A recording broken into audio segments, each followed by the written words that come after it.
Good evening, everybody. I'm Carol Lewis. I'm the chair of the Westwood School Committee. Today is Monday, July 20th, and at this time, I will call this school committee meeting to order. Before we continue with our agenda, I want to recognize that this is a live broadcast, and this online stream is available through Westwood Media Center and also online at www.westwood.k12.ma.us/live. We are providing real-time public access to the activities of the school committee in accordance with the March 12, 2020 executive order of Governor Baker. Before we proceed, I'm going to start with the roll call. And we'll start with Mayor Plotkin. Here. Charlie Donahue. Here. Anthony Mullen. Here. And Amanda Phillips. Here. Okay, excellent. So before we move on to the superintendent's report, I know that we have an unusually large number of folks joining us tonight. It's an extraordinary meeting because we're in extraordinary times. The focus of tonight's meeting is the September opening of schools during this pandemic. We're hearing from a lot of you, a lot of our constituents on this issue, and based on the emails, letters, texts, Facebook posts, tweets, and so forth, it's clear that there are conflicting views on this topic. And I'm going to say right off that there is no way that we are ever going to move this community to a consensus on how best to open in September. I want everybody to know, however, that we, the school committee and the administration, are considering your viewpoints, but first and foremost is the health and safety of the kids and their families, the faculty and staff and their families, and the community as a whole. Whatever we decide to do come September, or for September, I should say, we have to be realistic in our decisions. There's going to be a lot of information tonight. We are going to start with the superintendent's report, and I'm going to ask, because there is so much information and so much to get through, I'm going to ask that my fellow school committee members hold your questions and comments until the end of the superintendent's report, and perhaps we can even hold them until the discussion section or the discussion items on the agenda. In any case, at this point, I'm going to turn the floor over to Superintendent Parks for the superintendent's report. Great. Thank you, Carol. Good evening, everyone. So the superintendent's report tonight, we want to take a few minutes just to talk a bit about the situation that we experienced at our extended school year program last week, where we had a staff member who tested positive for COVID-19. And we think it's important and helpful for us to talk a little bit about what we've learned from that and how we're thinking about it. And I think that's particularly important because it does influence the way that we're thinking about this fall reopening process. So I'm actually going to ask Abby Hanscom, who's the Director of Student Services, if she could just give us a little information, sort of a brief recap. Then I will jump in again after Abby makes her remarks. So take it away, Abby.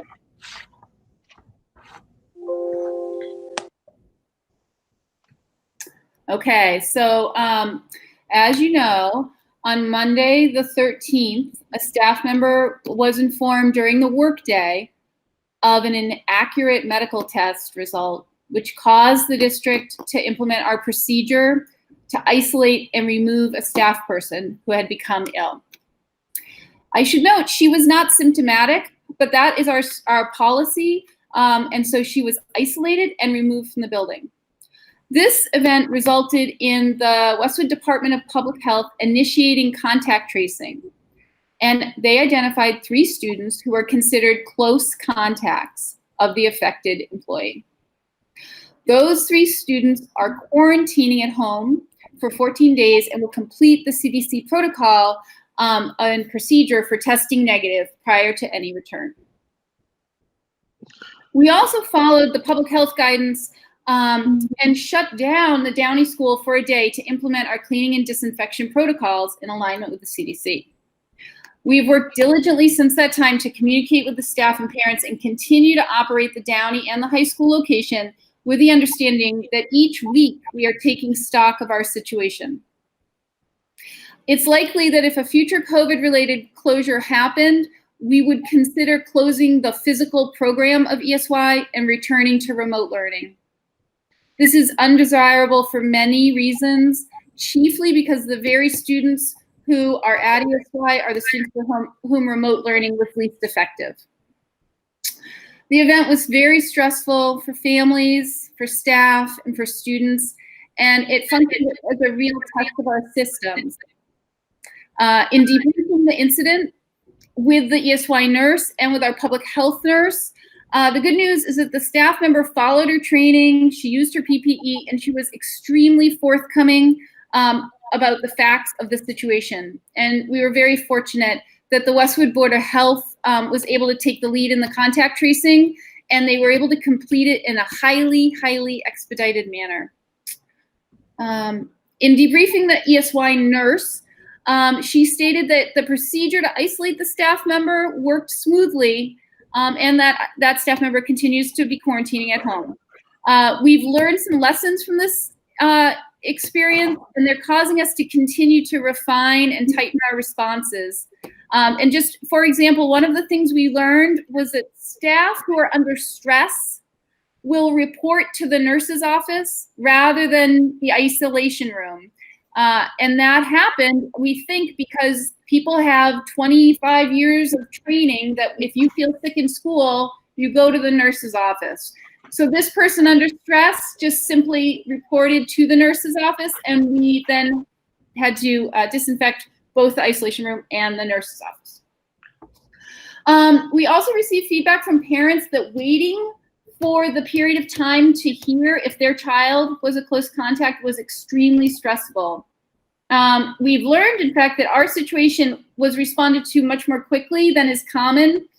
And in fact, the time frame is frequently even significantly longer than folks had to wait. So we are in the process of putting together a what to do if document specifically for parents that was based on the feedback we got, so that they would have something tangible during a waiting period. Additionally, I would just say, ESY is small in scope, and it's a program that has 4 administrators linked to it. At any time, there are 2 or 3 administrators at each site. Frequently, the principal is also present in the building. And while we have a lot of confidence in the staff's ability to provide ESY services of a super high quality, it is very evident that the amount of time, energy, and communication that's required to maintain the program is substantial. This is a setting where students and staff are in very small groups and are the only people in the building. Their locations and movements are highly scheduled and monitored. And it raises questions about the ability of the system to have the same capacity for this same amount of communication and follow through if there were many more students in the building and staff. For example, on a busy school day, many students are following a unique schedule and traveling in the hallways with independence. And those are developmental milestones that we want kids to learn how to do. But by the same token, those independent actions would make contact tracing very challenging and lengthen the amount of time it would take. I do just want to kind of also just let everyone know that on Friday, so just this past Friday, we received new protocols from the Department of Ed for the fall. So we disseminated those to everybody who is in the kind of nursing administrative core for ESY today, and we are debriefing those tomorrow. We anticipate that we will continue to receive new updates from the Department of Ed. They've indicated that they will update this even new guidance as the CDC provides them with new info. And so it's really becoming clear that this is a process that we're all in. Because of that, we just continue to ask for patience and understanding as we adjust to this very new reality. The staff and the students are working very hard, and ESY is very important. And so we're trying to balance the access to those services with everyone's health needs. Finally, the last thing we've really learned is that the protocols and the handouts are very, very important. But the most detailed document will almost be guaranteed to never match the exact circumstance that we're given. And so it's really comes down to the administrative, nursing, parent communication loop, just continually staying open and active so that we can respond to each specific circumstance that may come up across a day or week or a month. So that's a brief recap of the ESY situation. Yeah. Thanks, Abby. Yeah. Abby, how many students are in ESY? So across the two programs, the Downey program, Charlie, is a little bit larger. So that number is like 46. But at the high school location, we have 3 little pods of kids together, and that's a much smaller number. So all told, that number might be like 24 on any given day. Together, it adds up to be a pretty good number of kids. You can have, a high number of kids. We have had some children decide to go remote since my last update to you. So there are fewer kids now in person than there were a week ago. Thank you. Thanks, Abby. I just want to add a couple of my own reflections to this. So, since this situation we had last week, I first will say that I have reached out to several people because I felt like Westwood really has some insights that needed to be communicated to some of the people who are developing and disseminating the protocols. To have some perspective about how do the protocols work sort of on the ground and in reality. And so in the last several days, I've had many hours of conversation. I've spoken with our own public health director, with our public health nurse, and we really appreciate their diligence and support through all of this. I had a nice conversation with the Commissioner of Education. I reached out to him to say, I think we have some things that we would like to communicate sort of up the chain, and he was gracious about returning my call and speaking with me. He put me in touch with one of the senior associate commissioners, Russell Johnston, who is the person who oversees special education. And I've had I think at this point, 3 or 4 conversations with Commissioner Johnston. They put me in touch for a conference call with Dr. Sandra Nelson, who is the infectious disease specialist who has been leading the working group with DESE that put out the guidance for fall reopening, and also what they call the start-stop protocols that you implement when you have a situation like we did. And I've had multiple conversations now with Dr. Catherine Brown, I was put in touch with her through Mary Lou Sutters. Dr. Brown is one of the chief epidemiologists at the Massachusetts Department of Public Health. So I feel like I have had access to people with a great deal of expertise, and they have been very willing and appreciative, in terms of speaking with me for me to say, here are things that we're learning, and here's where I think there might be a disconnect between sort of the pristine protocol and what the capacity of the system is to implement the protocol with fidelity. And so I have to say I have learned quite a bit in the last week or so.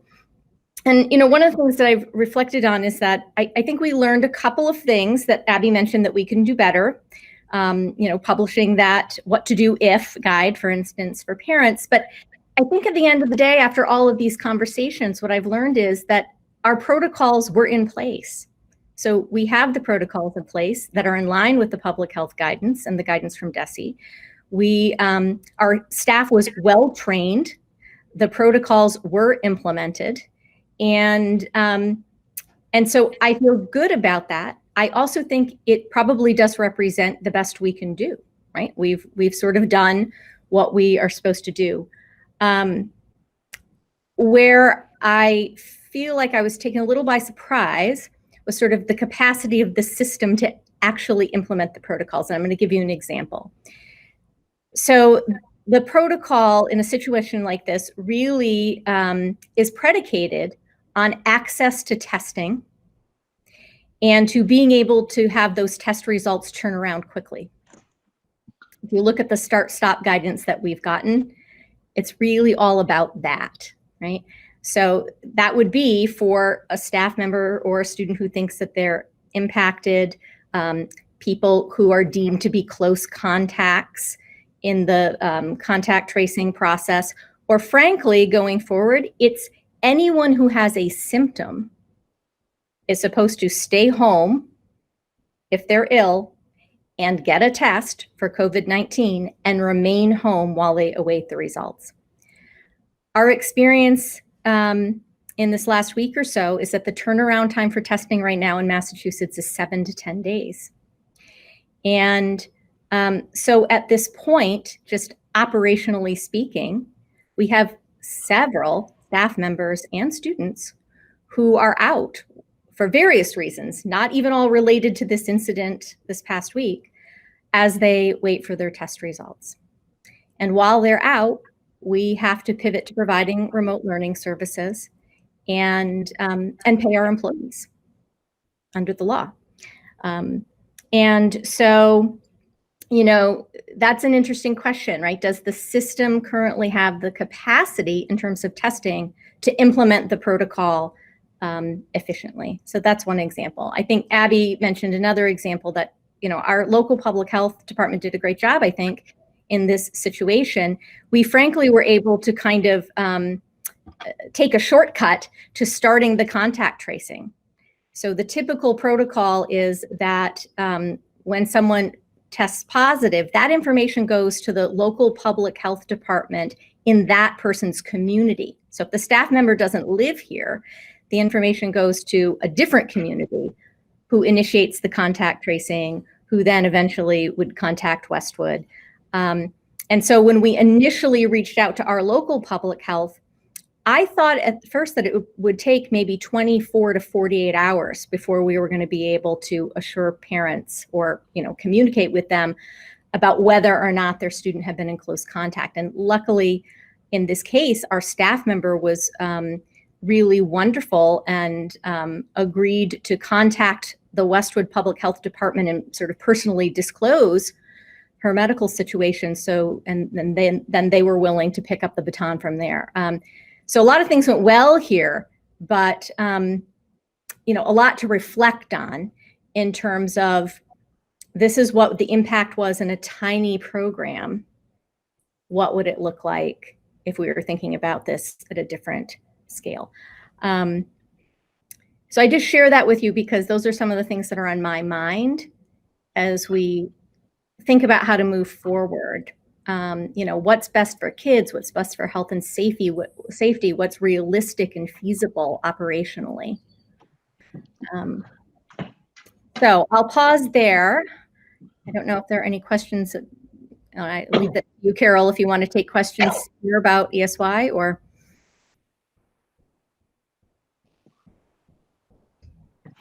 Just unmuting myself here. Sure. Do any members of the school committee have any questions at this point?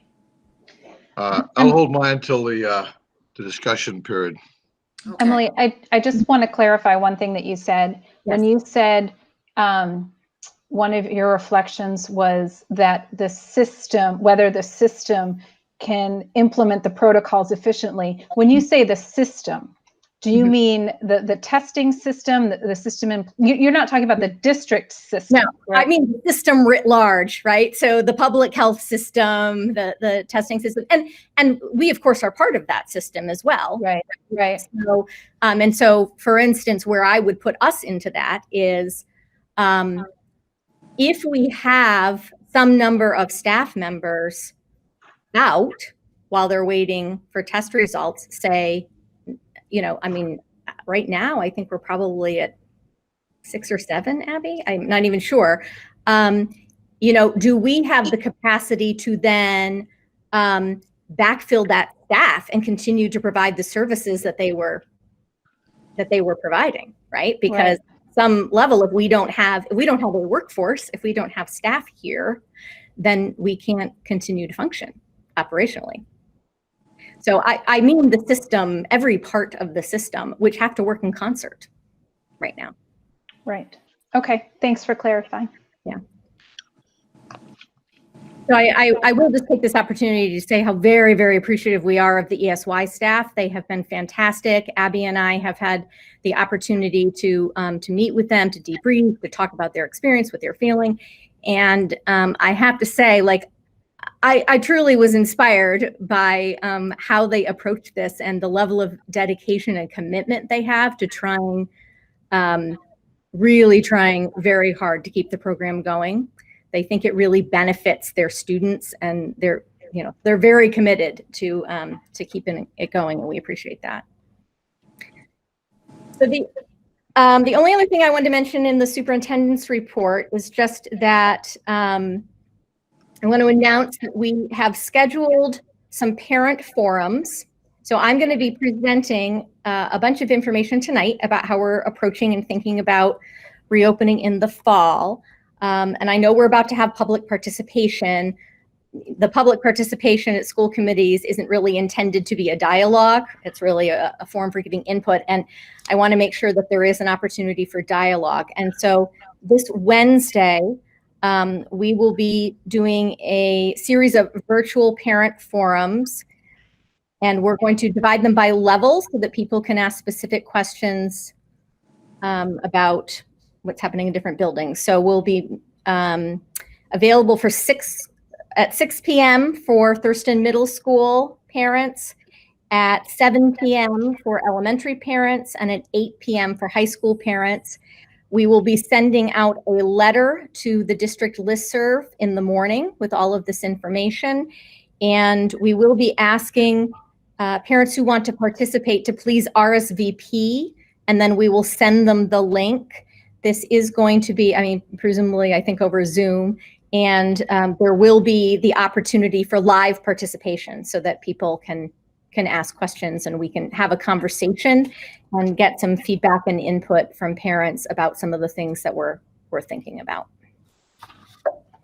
Okay, great. Okay, thank you, Emily. Could So I at ask this- Emily a question? Sure. At our last school committee meeting, Emily, you presented to us the wonderful survey you did that 800 parents responded to. Mhm. And have we had a chance to send that out to all parents to give them a flavor for what the concerns were?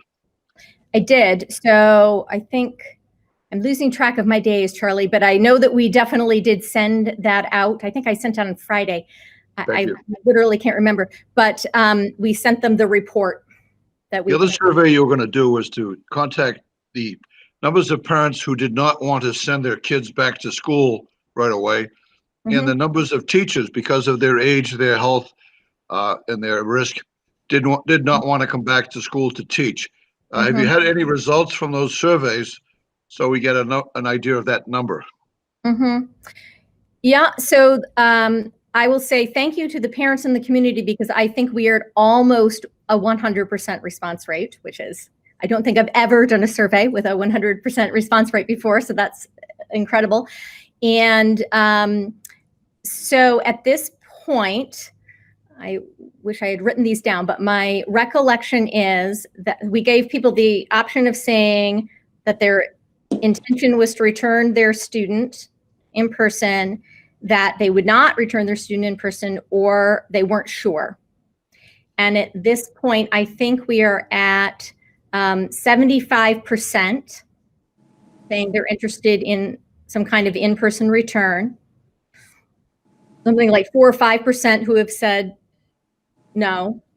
And then the remainder, 20%, saying that they are unsure. Thank of you. what they would do. And, we let people know that, I mean, that was not a binding questionnaire. We just wanted to understand where people were at that moment. And we'll be following up with additional questionnaires very soon and starting to get into some more specific questions. But that does give us, the broad strokes. What about teachers? Teachers, I have to be honest, I would have to go back and look at it and see right now. But, I think we have, I think it was somewhere in about 80% that said that their intention, yes, they would return. I will say that when you dig down into that and look at the additional comments, that a not small portion of people who said, yes, I'm returning, also responded to talk about the things that they were worried about or anxious about. So that was important to read those things. And then I would say the remaining folks at this point, sort of as far as we've gotten, is that there are people who would need to have sort of an interactive conversation with us to discuss what their particular situation is and if they would need some kind of reasonable accommodation in order to perform the functions of their job. Thank you. Mm-hmm. Okay, thank you. So we're going to move on to public participation. And as Superintendent Parks indicated, for folks out there who may not have been to these meetings before, the purpose of public participation is to allow the public to comment or ask questions about school-related issues. It does not necessarily mean that we will provide responses or that we will have dialogue on these issues. Tonight in particular, and in these remote settings, the format is a little bit different because typically at a meeting, folks would attend the meeting in person and stand up and give their name, address, and their question or make their comment. In this case, we've received many questions, and what we're going to do is we're going to read through them because I think it's important for the school committee to hear these questions, and I also want folks out there to know that we take these comments and questions seriously. We're not going to respond to them in this this section of the agenda, but I think that you will find that either one, you have a common question, or two, your question will be answered during the discussion, as Superintendent Parks has quite a bit more information to provide to us as we go through discussion items. So with that being said, I'm going to ask John Chancerulo to pull up the questions and if you could read those to us one at a time, that would be great. Sure. Thanks, John. Jasmine Lelick of 29 Chamberlain Ave writes, has Westwood considered the very good phased reopening proposal and safety checklist created by the MTA? Have you considered in-person learning only for elementary and at-risk students using the middle and high school buildings for appropriate social distancing of the younger kids? How about using outdoors and town spaces such as churches and temples? Outsourcing online education is a very bad idea. Most for-profit education companies are subpar and do not have our talented community educators who know our children. Instead, consider delaying student in-person attendance to allow for teacher PD to focus on developing high-quality remote learning. Teachers and staff will need time no matter what in the early weeks to prepare for the increased SEL needs of our students, as well as to adjust to remote or hybrid learning. Please consider a minimum of 1 week, preferably more, to allow teachers time to adjust to this crisis setting. Will this next school committee meeting allow for real-time public comments and Q&A? This format is very limiting. Finally, student and teacher health should be the #1 priority. All decisions should follow scientifically based precautions. For example, 3-foot distancing is not safe, even if it is easier. We need very clear, cautious, data-driven plans for protecting the physical safety of our staff and children. Thank you for your hard work. Jennifer Atkins of 783 High Street writes, I frequently see teen children in groups standing close together, for example, all leaning in looking at one person's phone screen without masks. I am concerned that having them inside a school building without sufficient distance between them, 3 feet is very close, will cause viral spread in our community. So far, we've done a very good job preventing that. Let's make a plan that includes 6 feet. How about using the library, Carby Street, police station meeting room, and churches? Changing the schedules completely, batching kids together except for a few classes when possible, and have the teachers move instead of the students. Thank you. Jamie Sesselman of 29 Baker Street writes, I urge you to open schools for in-person learning in the fall. Remote classes are putting working mothers out of the workforce. I am an essential employee and will be forced to quit my job to become an at-home educator for my children. Please consider classroom proctors for teachers who are fearful to return to their classes. If you choose the remote route, please have teachers instruct for more than 30 minutes a day. Please do not let teachers send uneditable Google Docs with links kids cannot access on their own. Karen Albers of 105 Edgewood Road writes, as a parent of both a middle and high school student, I am at a loss for why we are pushing so hard for a full return to school in person in the fall. CDC guidelines of 6 feet distancing cannot be met. Cohorts are not being planned on the high school level, so children will be exposed to countless others throughout the day. 8 classes with 20 to 25 kids each will be over 100 different kids a day for 7+ hours. Cohorts on the middle school level have not been defined. Hand washing will not be possible on the scale needed. HVAC systems are not sufficient, and studies have recently found that children from age 10 to 18 spread COVID as much as adults. A hybrid or remote option should be the focus to allow for us to safely take care of our children, our teachers, and our families. By not allowing teachers to focus primarily on remote and hybrid learning options, we are not allowing them adequate time to prepare for a successful year. Other school districts have made the decision that they will not return to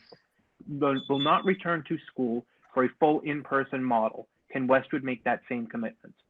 Having the ability to discuss this with the school committee and administration in a more interactive way through moderator-led Zoom meetings, interactive Q&A sessions, etc., would be a huge benefit to the community, so these concerns could be reviewed. We look to you to find a way to safely consider the needs of our children and feel that so much focus is being placed on returning to school that compromise on safety are being made. That is just not an acceptable risk. Thank you. Ann Donahue of 40 Parker Street writes, can you help explain who is the final authority on what school will look like in the fall in Westwood? Is it 100% state or a combination of local and state? With so many differing opinions and considerations, it is hard to tell.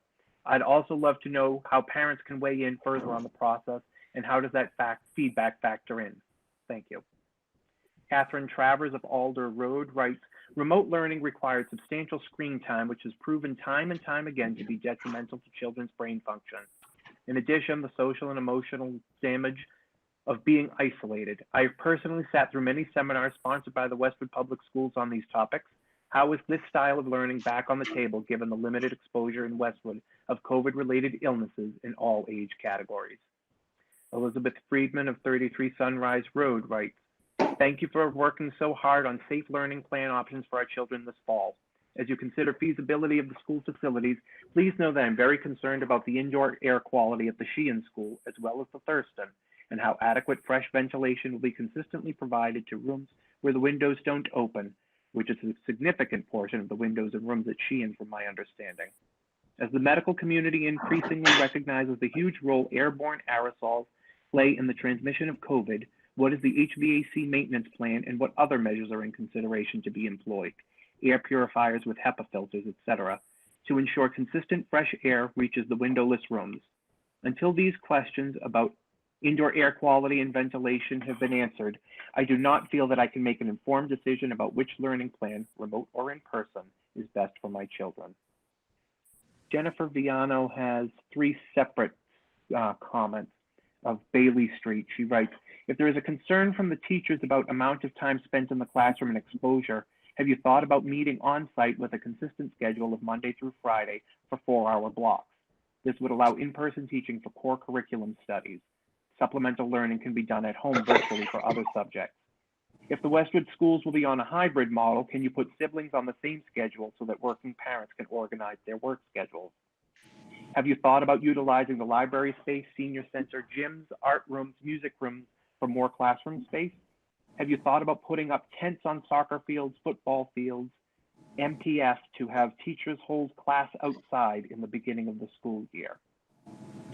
Jackie Keaveney of 22 Redwood Road writes, what is Westwood's affiliation with the teachers union? Reason being, if Westwood decides to go full-time in-person learning and the union disagrees, what can Westwood do? Dr. Stacy Breen Greeley of 98 Pond Plain Road writes, we cannot ignore science. Kids under 10 should return first. Spread them out among the schools and see how it goes for 2 weeks.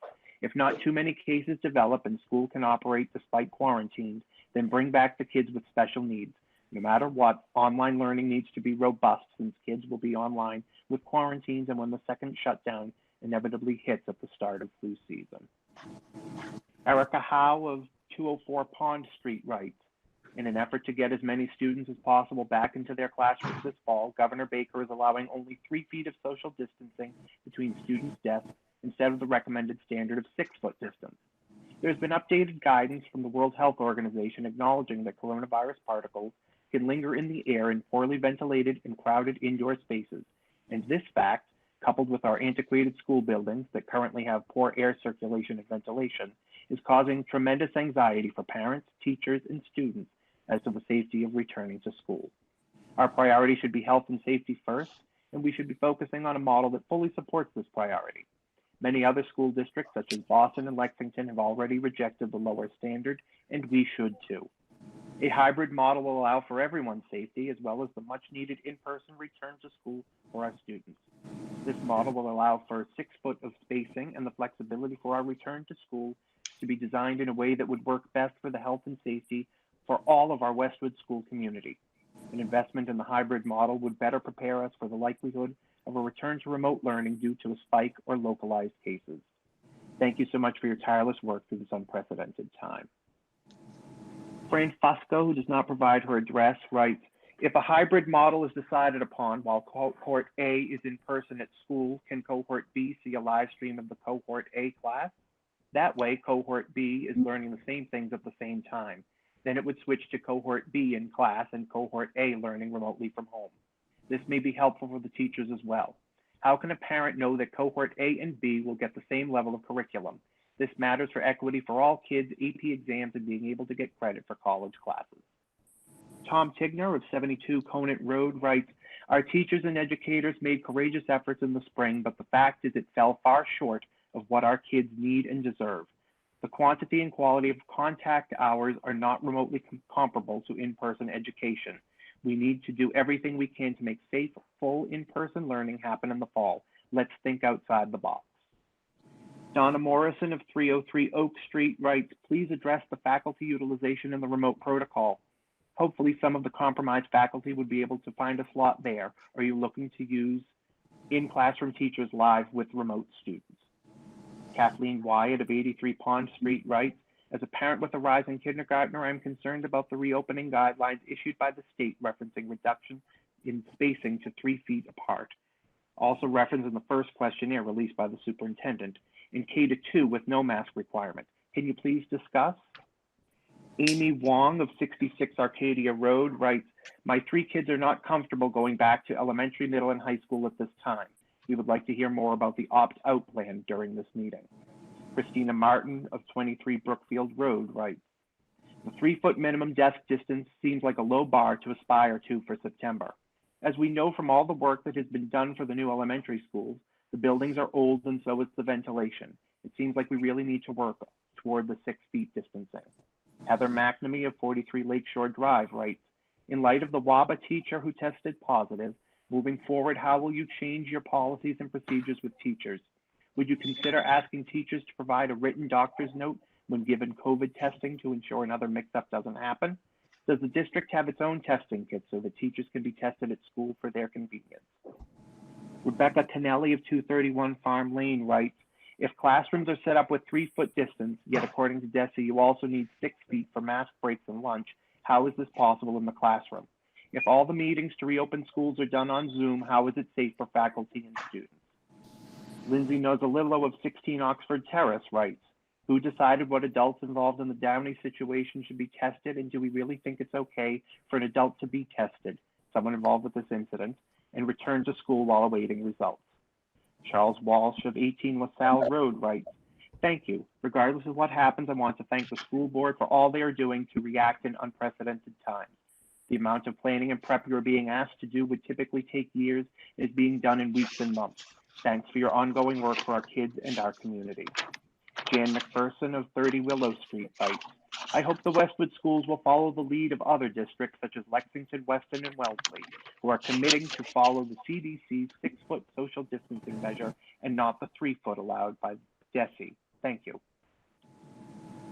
Lindsay Nozzolillo again of 16 Oxford Terrace writes, I'm concerned about those staff members still teaching while awaiting test results. Kathleen Wyatt of 83 Pond Street writes, if staff or students are out awaiting tests, what about the people who have been in contact with them? Hannah Gardner of 9 Highview Street writes, can you comment on the opportunity to conduct instruction outside during the school year and the need for ventilation in school buildings? I'm particularly concerned about classrooms with limited windows or windows that pose health dangers, if open, like the ones with deteriorating lead and asbestos at Sheehan. Also, can you comment on the AAP's recommended disinfectants and whether we can get those?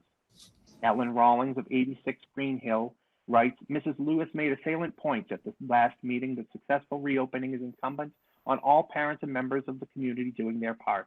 I totally agree. But given that, 1, historically we have seen parents send their kids to school with fevers, and 2, there are folks who don't think COVID-19 is a big deal, that's a huge leap of faith to ask us to take. Given that parents will be asked to provide PPE, parents will be asked to monitor symptoms and temperatures, etc. I have concerns about the current proposed plans. Jane O'Donnell of 130 Cobley Street writes, this may be a premature question, so I apologize in advance if so, but I'm wondering if you have any idea yet if individual school districts will be allowed to pick the option that they believe is the best fit for their district based on the 3 options, or will it be a statewide decision that the governor will ultimately make for the entire Commonwealth to follow after reviewing the feedback from every district? Rachel Duncan of 105 Briar Lane writes, will there be an option to choose remote learning for our children, even if the district decides on an in-person or a hybrid model, if the family has risk factors? Terry DeAngelis of Warwick Drive writes, thank you for taking on this momentous task. As the school committee considered consolidating the early release and professional days, understanding that this may mean a change to the 2020-2021 calendar, the thought is, how do we deliver 180 days of school in the most efficient way? That concludes public comment, Mrs. Lewis. Thank you, John, for reading those. And I want to thank all of you who participated tonight. We appreciate your views. And as you can tell, like I said at the beginning of the meeting, we have very divergent views on what to do in the fall. I'm hoping that you will get some reassurance, though, that your questions have already been answered. Many of the things that you have recommended have already been considered or are being worked on. But I'm going to turn I'm going to give the floor back to Superintendent Parks as we move to discussion items. And I think you will find that many of those questions, particularly to my fellow school committee members, you'll find many of those questions have been addressed or are being addressed. Thank you. Yeah. So I think I'm feeling confident that I am going to address a lot of the questions based on my planned presentation. Before I loop into that, though, I do want to loop back to one question that came up because I think it's related to our comments from ESY, and I'm afraid that maybe something that I or Abby said may have been misinterpreted, or maybe I miscommunicated it. So the protocol is that when a staff member is awaiting a COVID-19 test result, he or she is not at work. And I think there were some questions there saying, is it wise to have the person at work while they're waiting for their test results? That is not the case. If someone is waiting for a test result, then they stay home and are only cleared to return if the result of the test is negative, and they also, I would have to double check to make sure I have this right, and there's also time frame where they have to be symptom-free in addition to the negative result. Okay, so there's a lot to talk about. So I'm going to try to move through this as efficiently as I can. I want to start by saying that I have been receiving many, many emails from parents.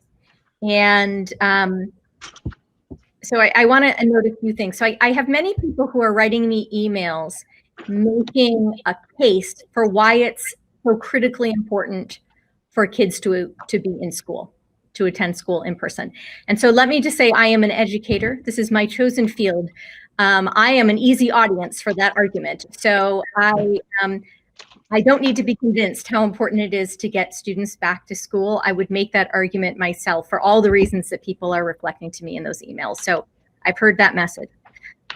I just want to also reflect that I am also a working parent. I have a 5-year-old and a 6-year-old. And so I certainly understand and appreciate the implications of students remaining home. I know how very, very hard it is to meet one's work obligations when students are in school, and also to feel like you're doing a good job as a parent and giving your kids everything that they need.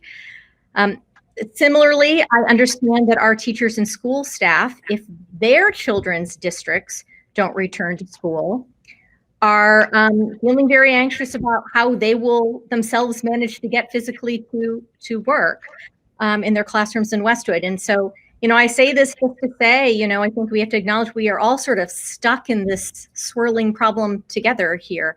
We're interdependent. I've been receiving a lot of emails from Westwood parents who are also medical professionals, and they often provide me their opinions about health and safety based on their understanding and their expertise. I will note that the opinions that I get from residents who are medical professionals provide me conflicting advice. So different people are saying different things. Some are fervently arguing that a fully in-person model isn't safe, and others are encouraging a full return. I'm hearing about students and staff members who have significant underlying medical conditions who are very worried about health concerns. And, they're expressing that they're wondering if they are part of a community who cares enough about them to keep them safe. I think that's an interesting thing for us to think about. And I'm also hearing from people who want me to know that they have no concerns at all about the safety of returning their students to school. I sometimes hear from people who think that the situation has been overblown. So I'm really hearing the range of opinions, and I just want to say that I am reading them all, and I apologize that there was some point last week where the volume of emails began to exceed my capacity to respond to them thoughtfully and quickly, but please know I am reading them. I'm hoping that I can address some of the many questions that I've been getting tonight. And hopefully some of the people who have been sending me ideas or suggestions will see that we are thinking about these things, that we're considering them. And I guess at the very least, I hope that people know that, I feel very, very responsible for meeting the educational needs of students and for keeping our community safe. And the truth is, I think I have never in my life felt so responsible for so many people as I do at this moment.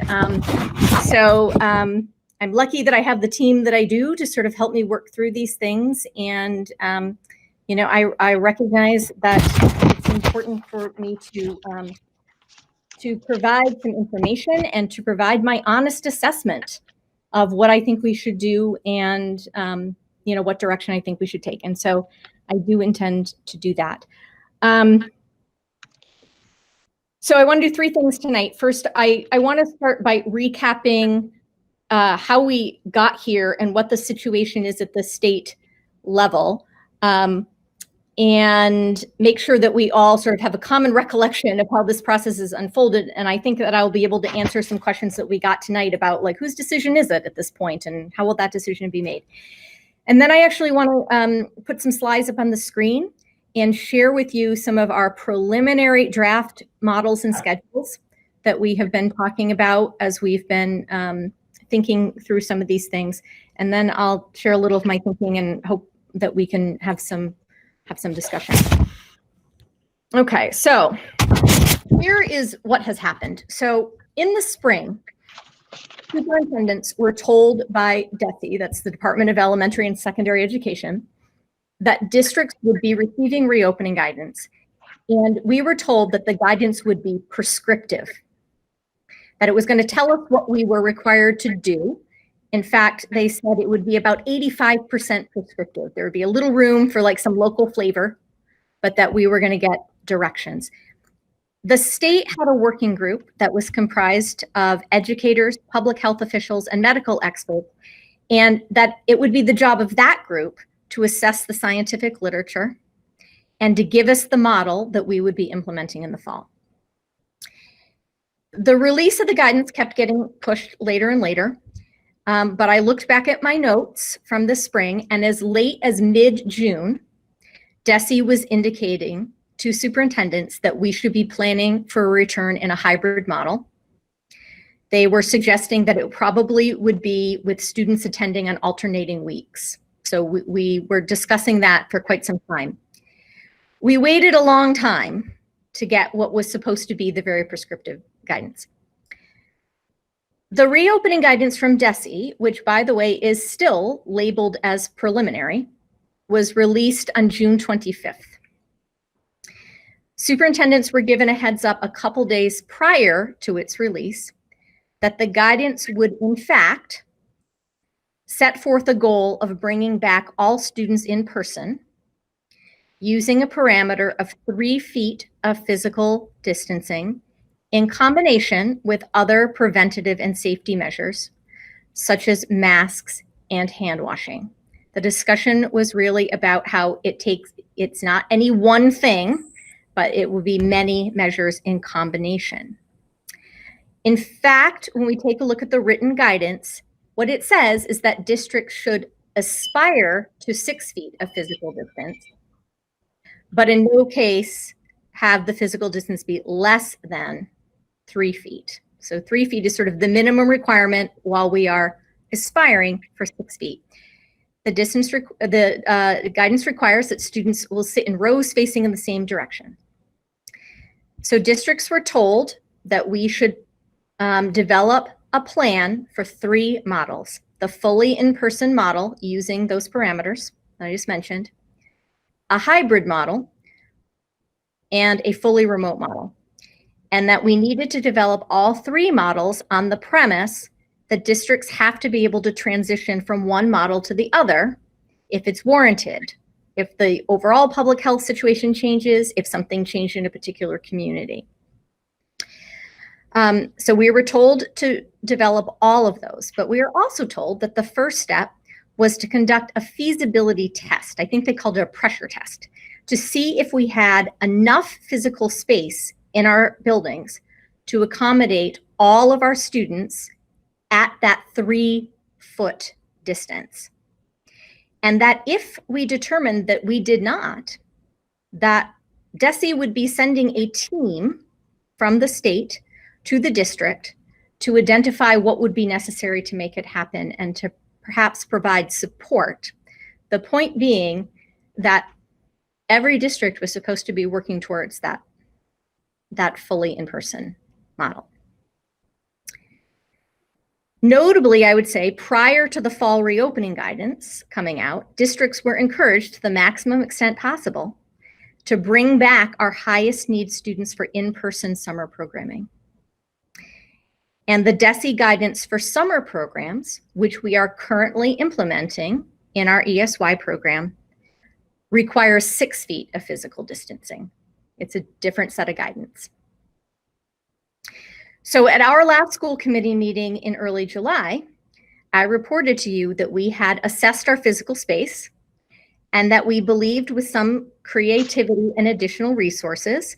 So we thought about using larger alternative spaces like our libraries and gyms, replacing tables in our elementary classrooms with individual desks, removing furniture such as bookcases so that we could fit more student desks in there. That, you know, we got out our tape measure and we looked at every space in our buildings and we determined that we would be able to accommodate our full population of students in classrooms at a 3-foot parameter. So we did that process. I would say that, you know, we talked about the fact, and I would still say that ideally everyone would like everyone to be back at school, right? We all acknowledge that that would be fantastic.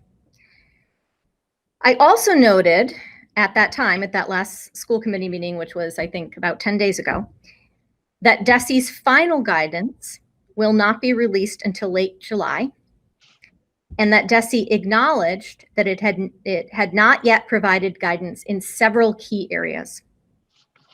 These areas include transportation, start-stop guidance, and those are sort of the like decision tree protocols for positive cases or for symptomatic students or staff. They hadn't provided guidance around facilities and operations, specifically around ventilation. And you heard during public comment, there are a lot of questions about that. And that guidance will be forthcoming about music, physical education, and athletics. So here we are today, nearly a month since the release of the preliminary guidance in June. We received the start-stop guidance this past Friday afternoon. We have not received any of that other pending guidance. We have gotten verbal indications that the transportation guidance will be using a 3-foot standard with everyone masked. And they encourage us to start surveying parents about transportation needs and considering the possibility of having to do double bus runs because the capacity of buses will be so clearly reduced. I mean, if you think about how we typically, pack kids 2 and 3 to a seat, right? That isn't going to work with that guidance. And we also have gotten some verbal indication that it is possible that things like band and chorus will not be possible in the fall, but we're still waiting for that. As the school committee knows, but I do want to say this out loud, given some of the questions in public comment, because the public may not understand this process, all 3 models that we are developing are subject to collective bargaining because they potentially constitute a change in working conditions, right? And there was a question during public comment about, I can't remember how the comment was phrased. It was about whether or not our teachers are affiliated with, I think she meant the state union. So yes, the teachers in Westwood are part of the Westwood Teachers Association, which is a local union, and they are members of the state Massachusetts Teachers Association.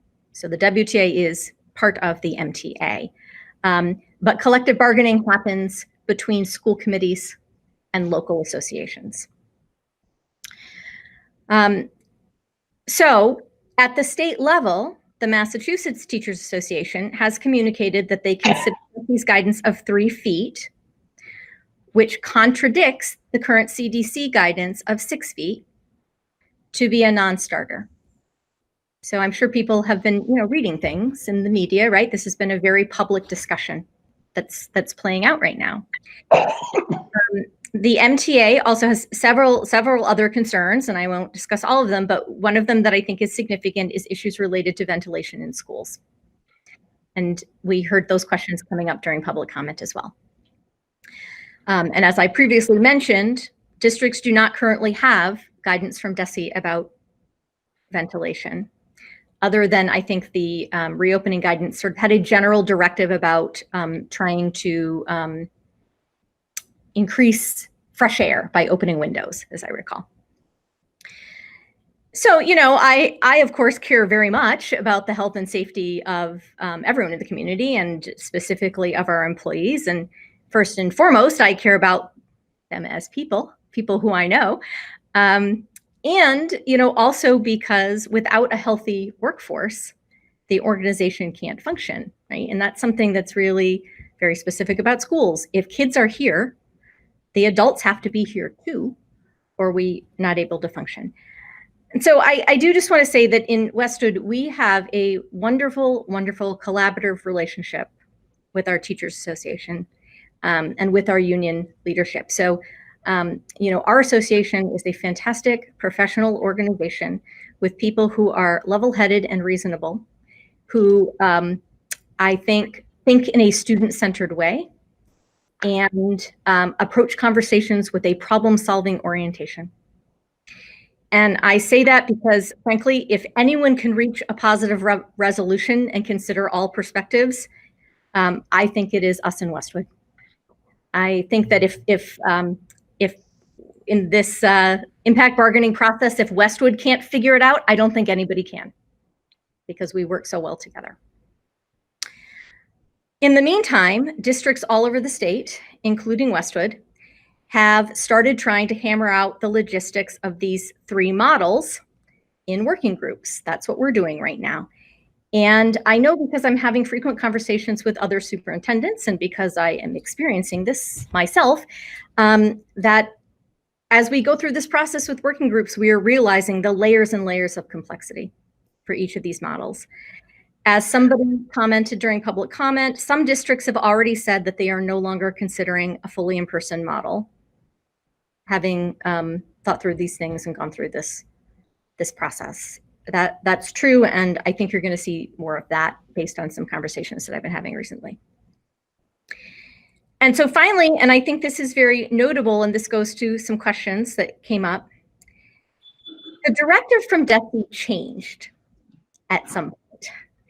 And, so whereas on June 25th, Could you get me some cough drops?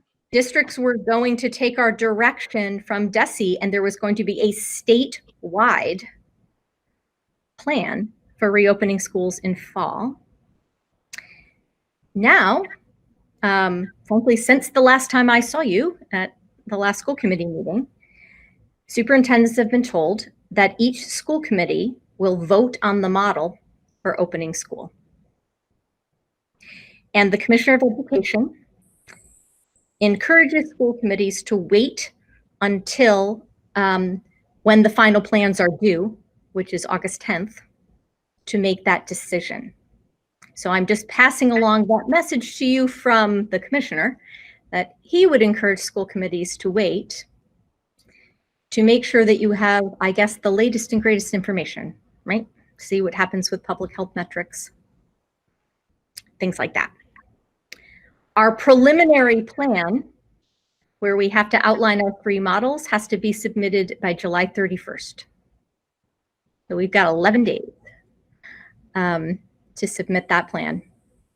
And the comprehensive plan, which is quite detailed, has to be in by August 10th. So that is the landscape. That's where we are.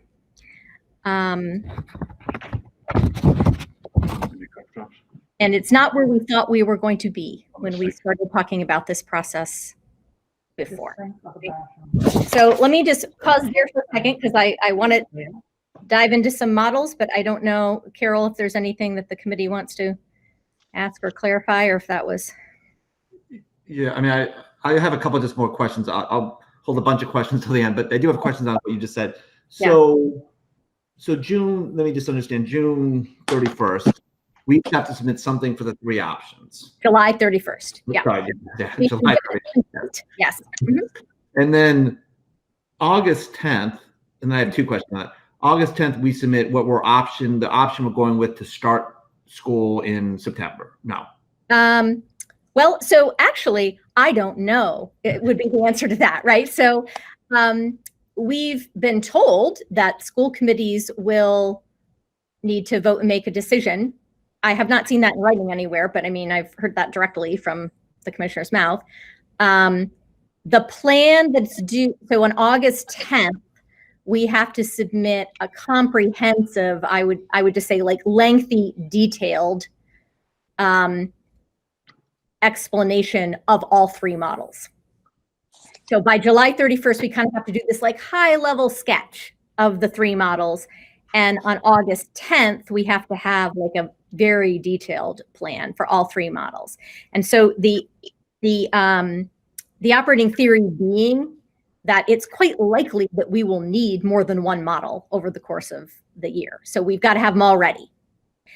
And then, of course, like in practical reality, we have to know which one we're starting with, right, on the first day of school. And so the school committee has to make that decision, and the commissioner is just encouraging people to wait. And but there is certainly nothing that precludes you from deciding any time, I guess. Okay, that's all. And just, I mean, so reading between the lines, basically, for the public, my interpretation, the state, I don't want to use the word punted, they're getting more local control than we thought 6 weeks ago or a month ago. Is that fair? That is definitely fair. And I think that the hope was that everybody was going to be able to act in a unified way statewide, but like the center didn't hold, you know what I mean? It just started to come off the rails immediately. Okay. Thank you for the answer. Other questions? Anyone? I just, a couple of questions, Emily. I think these are things that we need to look into, I think, because we don't know what the final plan would be like. But I think one of the issues is the testing of teachers, employees in the schools who would like to be tested. They're doing that at a lot of the universities now for the teachers, the maintenance, anybody in the schools that would like to be tested, find an inexpensive way to have that done.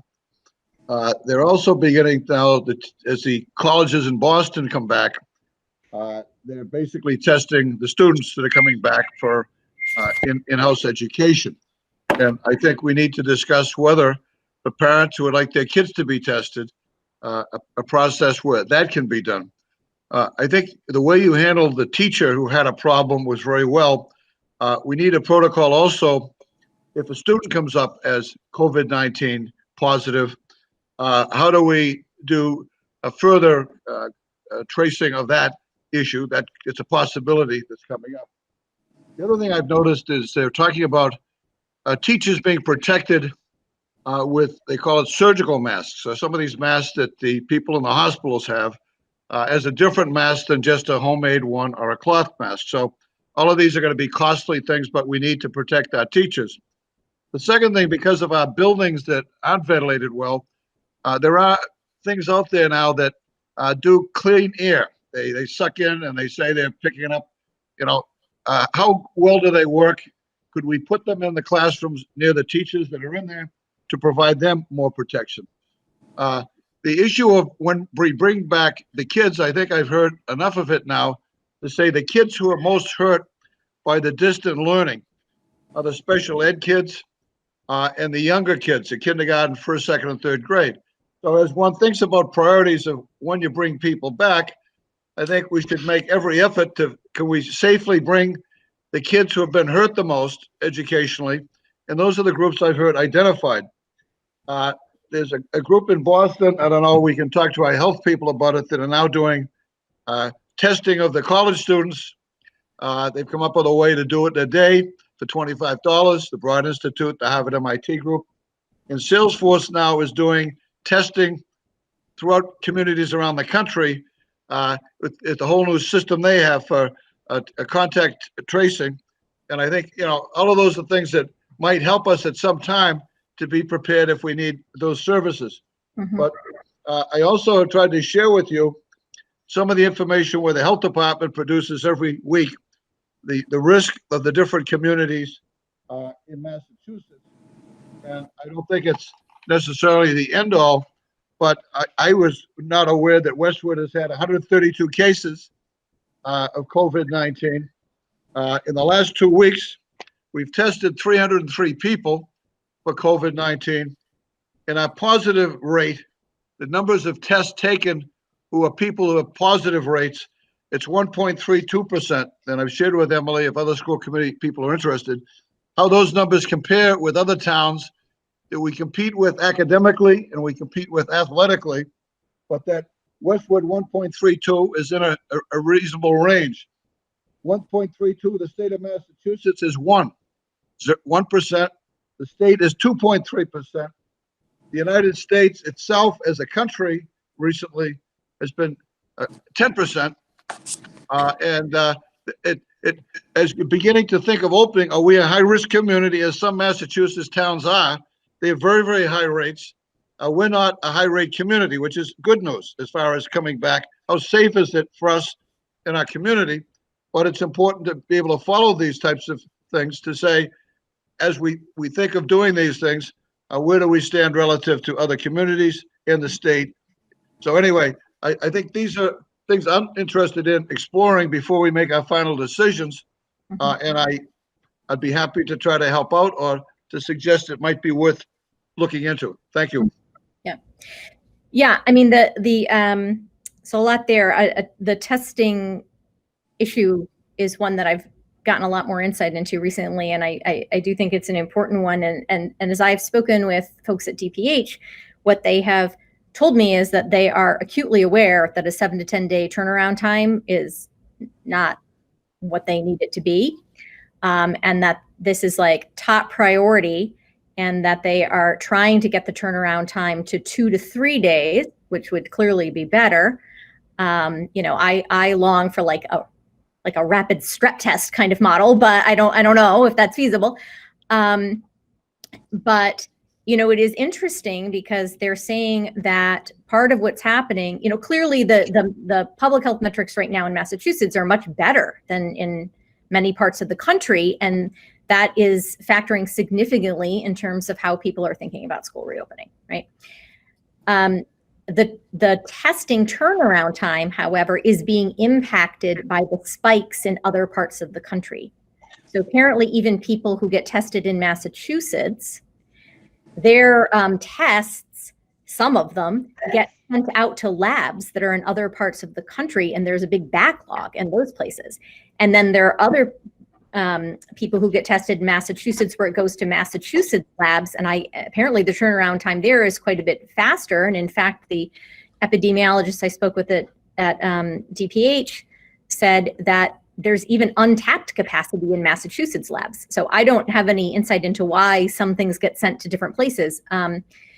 But the bottom line is that Massachusetts isn't immune to sort of what's happening in some other parts of the country that were impacted by some of those things as well. So why don't I'm going to suggest that I just sort of jump into some models, because I think we'll see what we're thinking about. So, okay, I'm going to share my screen.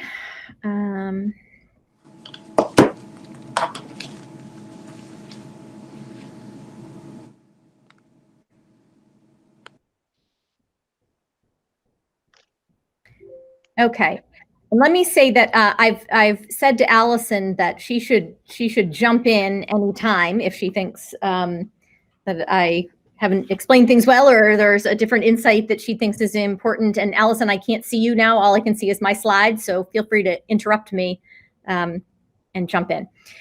All right, so tonight what I want to talk about is some possible models, and I want to emphasize that these are draft preliminary models, and I'm presenting them to give a sense of the direction that we're considering. These schedules and models were developed by district administrators, and they've been shared with the WTA leadership. And this week, starting tomorrow, are working groups, which have administrators, teachers, operations people, the representative groups will be reviewing and discussing the models this week. But we really reached a point where we decided that we needed to have something concrete to work from. The models considered heavily the feedback that we received about remote learning in the spring. So I want to assure people of that. And I think that's important to understand, because I think that the models we're developing for hybrid or remote learning are very different from what we were doing in the spring. So both our hybrid and remote models are more robust than what we implemented last year. And I would shorthand it by saying they're just more like regular school. They are schedule driven. Everything is required. We will be back to a traditional grading system. They aspire to much more synchronous time, meaning sort of live instruction with a teacher. And a goal is to establish more consistency across classes. We think it's really important as we develop our three models that the schedules remain consistent across the different models. So the schedule for the day would be the same if you're fully in person or if you're hybrid or you're remote. And we think that's important because it's going to allow for flexible transition from one model to the other. And we think we need to be able to pivot quickly. So, just for example, if we had a situation where we are implementing our protocols, if somebody tested positive, we might have a situation where we had to close down a building for, some period of time, say 1 to 3 days. We would want to be able to say, okay, so, we'll be fully remote tomorrow, or whatever the situation might be. So I'm going to start first by talking about the hybrid model, because I think if we understand the hybrid model, then we can see how the other two models are related to it. So a hybrid model refers to a a situation where some kids are attending school in person and some kids are learning remotely. And so there are lots of different ways to come at this, and we have thought of all of them, I think. But here is where we think we're landing. So in our proposed hybrid model schedule, Monday would be a fully remote day for all students. And I'll get into details of what the day looks like. But all students would be fully remote. Students would be divided into 2 cohorts, so 50% of the school in each cohort. And then the cohorts would alternate being in person or being remote. So you can see here that cohort 1 would be remote on Monday, would be in person on Tuesday, Thursday, and would be remote on Wednesday, Friday. And cohort 2, vice versa. We thought a lot about possible hybrid schedules, and there are some things that we like about this. So I will be honest that the alternating week schedule is probably the one that if you were only looking at sort of a medical model, you might go with, because if you had a situation where people needed to quarantine, you have the 5 weekdays and then the 2 weekends on either end. And so you've sort of bitten off a large portion of the quarantine there. However, from an educational perspective, we think it's much preferable to have students frequently attending school. And so if, if there are students maybe who were struggling or who were worried were disengaged, we like to see them frequently so that we can keep people on track. The other thing that we like about this particular hybrid model, why it's not strictly just sort of alternating days like an A day, B day, is that we think it's important for parents to have predictable days of the week when their students will be in school or be at home. We think that would be at least more manageable to have that kind of situation. And so this is where we've landed. Siblings would be in the same cohort in order to keep family schedules consistent. All students would be issued a device by the district, and that's something that we talked about a couple weeks ago. We are currently 1-to-1 with Chromebooks in grades 3 to 12. We've decided that we really need to issue devices to younger students as well. So every student will have a device. For pre-K, K and 1, most likely that would be a tablet. For grade 2, probably a Chromebook.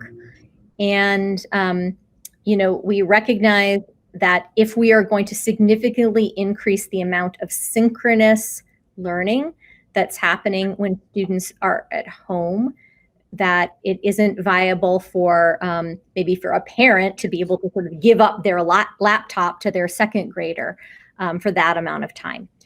So we would be issuing the devices. We also know that there will be some students who will need to attend in person Tuesday through Friday, so to be fully in person in order to receive specialized services. So if we kind of dive into the schedule, and again, this is really just preliminary. Our working groups have to, take a look at the specifics, and I'm sure there would be changes. But you can see here the elementary schedule for what we would call remote Mondays. And so the idea is that it would start with a 3-hour block of synchronous learning time when students are interacting with teachers and with students online. So we'd be having morning meetings. We could preview things to different cohorts.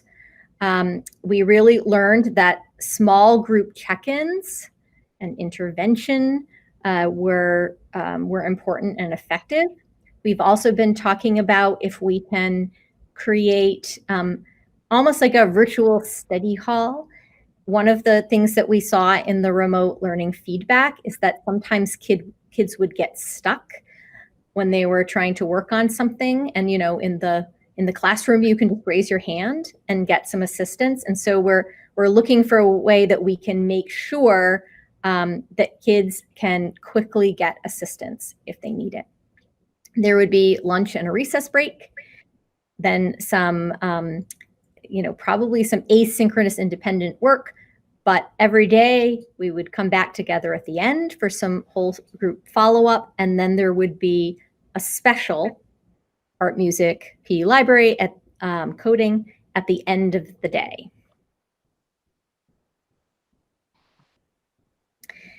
And so then Tuesdays through Fridays, and I'm not going to get into all the ins and outs of the schedule, but you can see here, we've been sketching out, so how would time be used on Tuesdays and Fridays. And so remember, on these days, you would have in any given class, let's say, let's take the green for a second. Let's look at grade 2 for a second.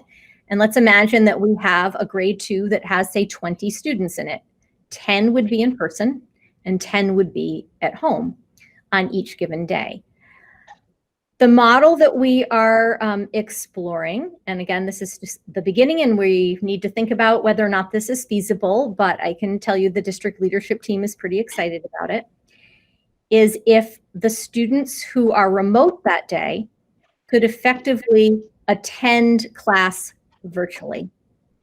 So you might have 10 kids in person and 10 kids at home, and everyone might be connected via Zoom or Google Meet.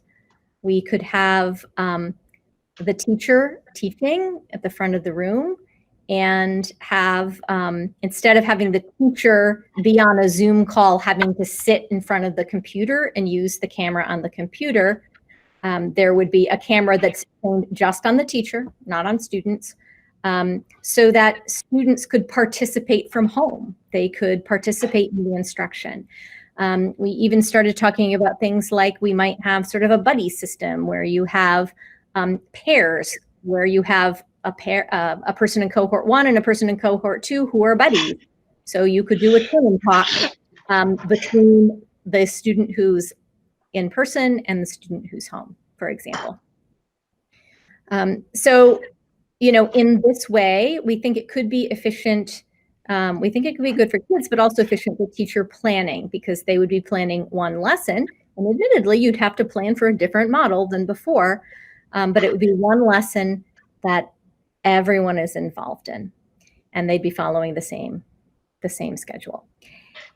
Now, again, if we, work through that detail and it turns out that for whatever reason we aren't able to do that model, then we would have to think about some other things. And, it's possible that if we can't get to this virtual attendance idea, that we might have to have students working on things that are more asynchronous, things that teachers have designed for students to do when they are at home on the remote days. But this is sort of, in general, the concept we're going with, what we're thinking about. I'll point out that at the elementary level, you can see we have lunch in there. We don't have recess, and not because we don't think recess is important, quite the opposite. What isn't perhaps apparent on the schedule is that we realize that we're going to need ways to build in movement breaks, mask breaks, right? If students are seated at desks, and in this case, in a hybrid model, it will be 6 feet apart.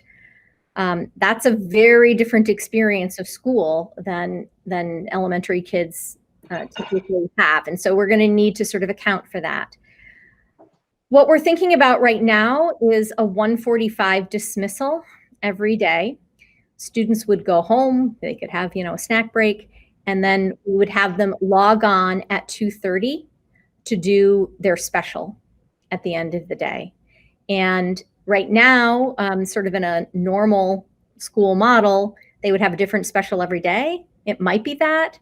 On the other hand, we might instead say, this class has art for the next 3 weeks or whatever it is. We think there might be some efficiency there in terms of getting materials home for kids that they may need to use for some of their specials. So, but this gives you kind of the overall concept of how we're approaching it.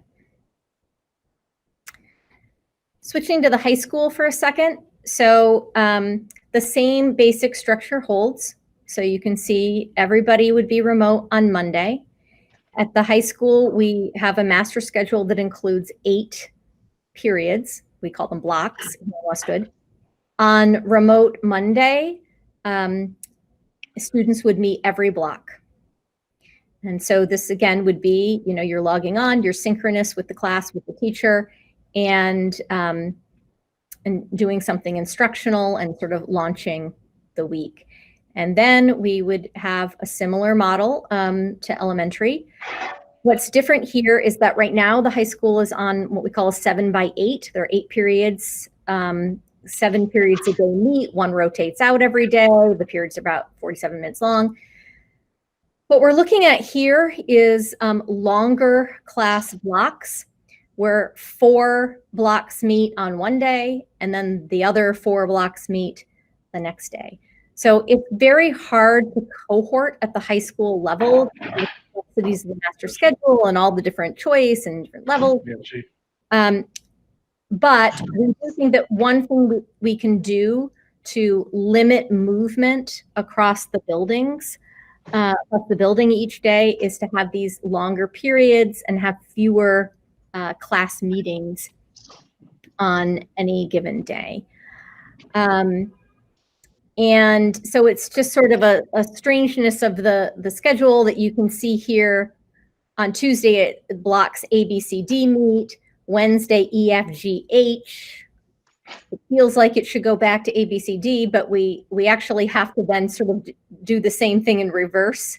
And that's to ensure that every cohort meets every class in person in a given week.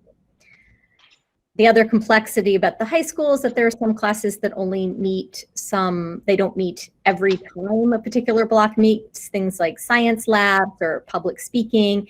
And so you can see here, though the schedule for 2 weeks is the same, we have to designate 10 days in a rotation in order to accommodate some of those scheduling issues. I would just say, take my word for it on that that's something that we've got to do.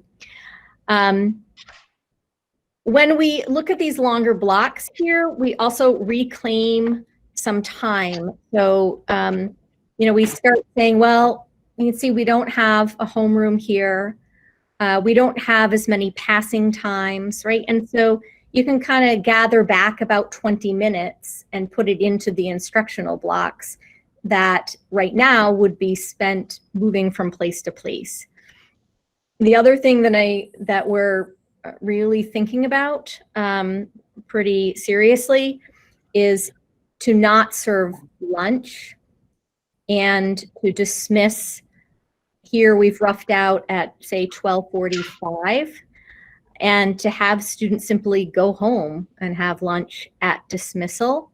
We, of course, would have to do some kind of limited food service program, perhaps like boxed lunch options, to make sure that students who rely on school for lunch have access to that. And also because we imagine there will be students who have things that they need to do after school, and we want to make sure that they have an opportunity to eat before doing those things. So I imagine that at 12:45, I sometimes eat lunch at 12:45. That's somewhat reasonable, but it is a day that starts early. And so we're also thinking about, can we build in a snack break? And I would also point out that your average student likely, well, not necessarily every day, but at least every other day would have a free period in here somewhere where they would also be able to have a snack break. So we're thinking about this similarly to how I discussed in the elementary model, where we're trying to see if it would be possible to have students who have a remote day attend class virtually so that they could participate in synchronous instruction together with their in-person peers. And I do think it's, well, I'll get to that when I get to remote. So that's what we're thinking there at the high school. And the middle school, I won't go over all the ins and outs of the middle school schedule. Suffice it to say, it's the same principle. So we're looking at, similar to the high school, longer blocks where not every block meets every day. We similarly are thinking that we would dismiss at the middle school in time for kids to go home and have lunch. The fully remote Monday, just like at the other levels. So if we just think about the hybrid model, I mean, it provides for some in-person instruction and socialization, both of which we think are really important. The hybrid model makes 6 feet of physical distancing possible.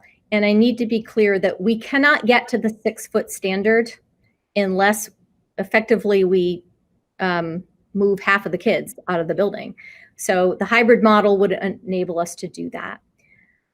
The hybrid model does, I think, improve our ability to implement some health and safety measures. So, I mean, the physical distancing, obviously, but also I would point to things like time required for hand washing. So when you look at the DESE guidance, the expectation is that students will arrive at school and wash their hands, that they will wash their hands before a mask break, that they would wash their hands before eating. And it says that they're supposed to wash their hands before dismissal. You know, in an elementary classroom, we do have sinks, and there's quite a difference between 10 kids lining up to wash their hands and 20 kids lining up to wash their hands in terms of how much time we're going to be spending on those kinds of practices instead of instruction. It simplifies contact tracing and the number of students needing to quarantine or to be tested because we are able to create smaller cohorts. The groups also get to experience remote learning, which I think actually might make for a smoother transition when needed for things like short-term closures or if there were a need to go to a fully remote model. And we also have a clear structure in place to keep instruction going for a student in the event that a student is home waiting for test results, quarantining, or is ill.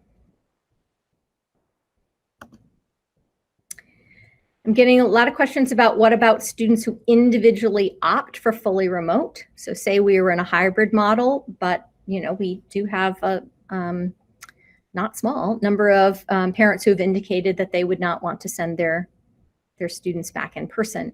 So again, we are exploring this possibility of having students virtually attending the in-person class. And so if that's where we ended up with this hybrid model, then students who opted to be fully remote would just be, you know, like the remote cohort, and they would participate virtually each day. If it turns out that that, for whatever reason, isn't feasible and that we can't sort of get to that solution, the likely model will be a self-paced, fully online curriculum through an LMS, a learning management system. And DESE is currently working on that. They've gone out to bid to get a contract for something like this. We would have to buy into the system, probably getting a license on a per student cost. And we would plan to provide some monitoring by our staff to make sure that students are kind of keeping up with this online curriculum. I've been getting some questions that if a student were to opt out of any kind of in-person instruction, are there opportunities to change your mind later if the situation changes? I would say that that is still under discussion. Primarily, I mean, there's many things that go into being able to answer that question. So, you know, the number of students who are fully remote impacts our staffing model for in-person instruction. And so if, you know, it would be very difficult to manage people coming and going under certain parameters. But if changing were possible, what I would say now is that I think it would have to be at specific intervals. So we might say, for instance, well, if you're going to opt out, you have to commit to staying with that decision for, say, the first semester, something like that. Okay, so that has to do with hybrid. So the second model here is a fully remote model, and by this I mean everyone, the whole district is fully remote. So if we were in a fully remote model, then there are no cohorts. The cohorts are reunited, right? So now that second grade that I used by way of example, that was sort of 10 and 10, they're just a class of 20. We would still use the same daily schedule, but in this case, it would be synchronous instruction for the entire class led by classroom teachers. And again, as I mentioned before, the intention would be to have significantly more synchronous instruction than we were providing in the spring. The fully remote model clearly is the lowest risk in terms of health. I think it is also the least advantageous for learning and for social emotional support. And then the last model is fully in person. So that would be that all students are in person at school 5 days a week. Again, it would use the same daily schedules as the other models. So likely this is the best model for learning. I do want to point out that it still will be different from normal. And we've been working hard to envision, what teaching and learning looks like in this new physically distanced, everybody sitting in rows paradigm. And as somebody who walks around our schools and looks into classrooms, I can tell you that it's not really what you see a lot of the time. We see kids who are working collaboratively, who are in groups. When you're in elementary schools, you see kids at stations and centers. You see students sitting on the rug for a mini lesson. So, even if we say we're fully in person, I think it's important that we start getting our heads around that isn't just like going back to normal school, right? So we're thinking about that instructionally. It is the most challenging environment to maintain health and safety measures. So as I said before, we cannot achieve greater than 3 feet of physical distance under this model, and the cohorts are bigger. So the impact, if someone is sick, it is a bigger impact. It's the hardest model to manage, I think, if students or staff need to be out waiting for test results, quarantining, or ill. So it's harder to figure out what we would do with people if they are out for 2 weeks at a time in this fully in-person model. So just some other things that we're thinking about. So I'm getting a lot of questions about being outside and have we considered tents and whatnot. And, the answer is yes, we are definitely thinking about how to be outside more. Allison and I actually had a great conversation just today with Eric Arnold, who's the executive director at Hale. And, they have staff over there who actually are quite expert in how to teach outdoors. And we were talking about how we could use those folks to provide some professional development for teachers. Eric quickly rattled off some things that teachers should think about if they're trying to teach outdoors that I hadn't thought about. So it was interesting. Certainly we're thinking about masks and mask breaks. We're also thinking about the calendar.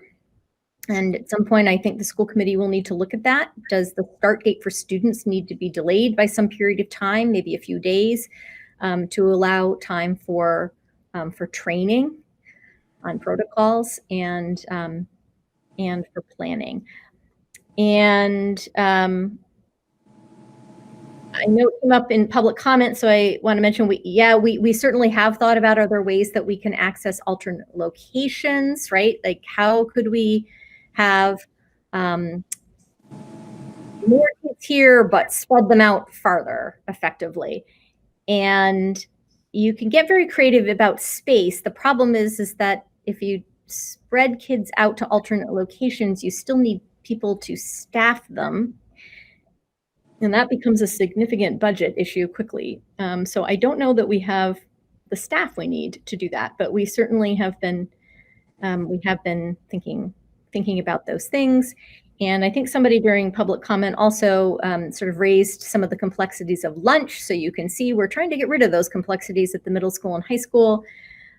Yes, at the elementary, clearly when you eat lunch, you have to remove your mask. The DESE guidance says that if your mask is off, then you do have to minimum achieve that 6-foot standard. So if you were fully in person in a class where they're sitting 3 feet apart, and the public health people would prefer that we not have huge groups in the cafeteria, it presents some logistical challenges to think about how to manage that. I'm just going to reiterate again that we are very interested in dialogue with students and parents, and we're interested in having that dialogue soon and quickly because our working groups are working on a very short line. So we are having some focus groups with students this week to present ideas for the models and we hear from them, which I think is important. And then, as I mentioned earlier, this Wednesday, we have opportunities for virtual live participation with parents, and the information's up on the screen. We'll try to do a super quick recap of information relevant to the specific level, and then there'll be an opportunity to ask questions and to react to the models and to give us feedback. Stop sharing my screen so that I can see all of you again. Okay, thank you, Emily. There's a lot of information there, and I know we have a lot to discuss, but this was very important because even though we're not going to make any decisions tonight, parents need to plan. They need to be ready. Start thinking. Some of the points that parents brought up were, people going the workplace. How am I going to help my child with their work and their schooling if I'm at work, and so forth. So it's just as we have to plan to get ready for September opening, parents are going to have to plan for a very different kind of environment in their home, unfortunately. And we all understand the rigors of that, but it's time now to start thinking about that. But I'm not going to keep talking. I want to open it up to my fellow school committee members for comments and questions at this point. So, first of all, thank you, Emily and Abby and everyone who worked on this. This is, I think one of the commentators said it, it's a tremendous amount of work to do.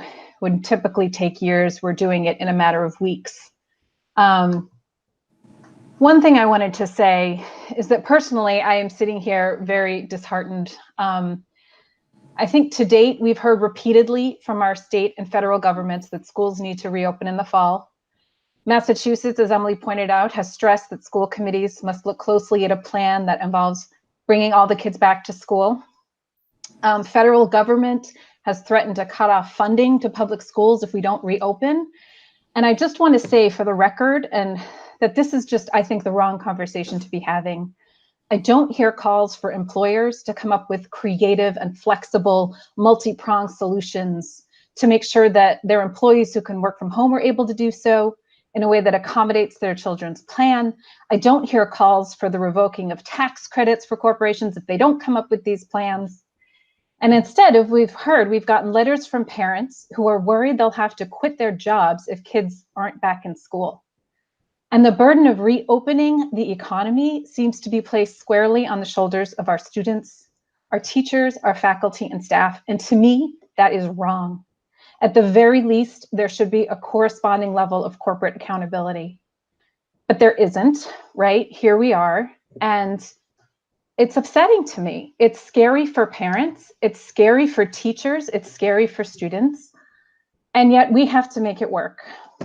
So I just wanted to say that because I think that on some levels, our government has failed us. And I think this is the wrong conversation. The health and safety of our kids and our students, and our faculty and our staff should come first. And I feel like there's other influences that we need to consider.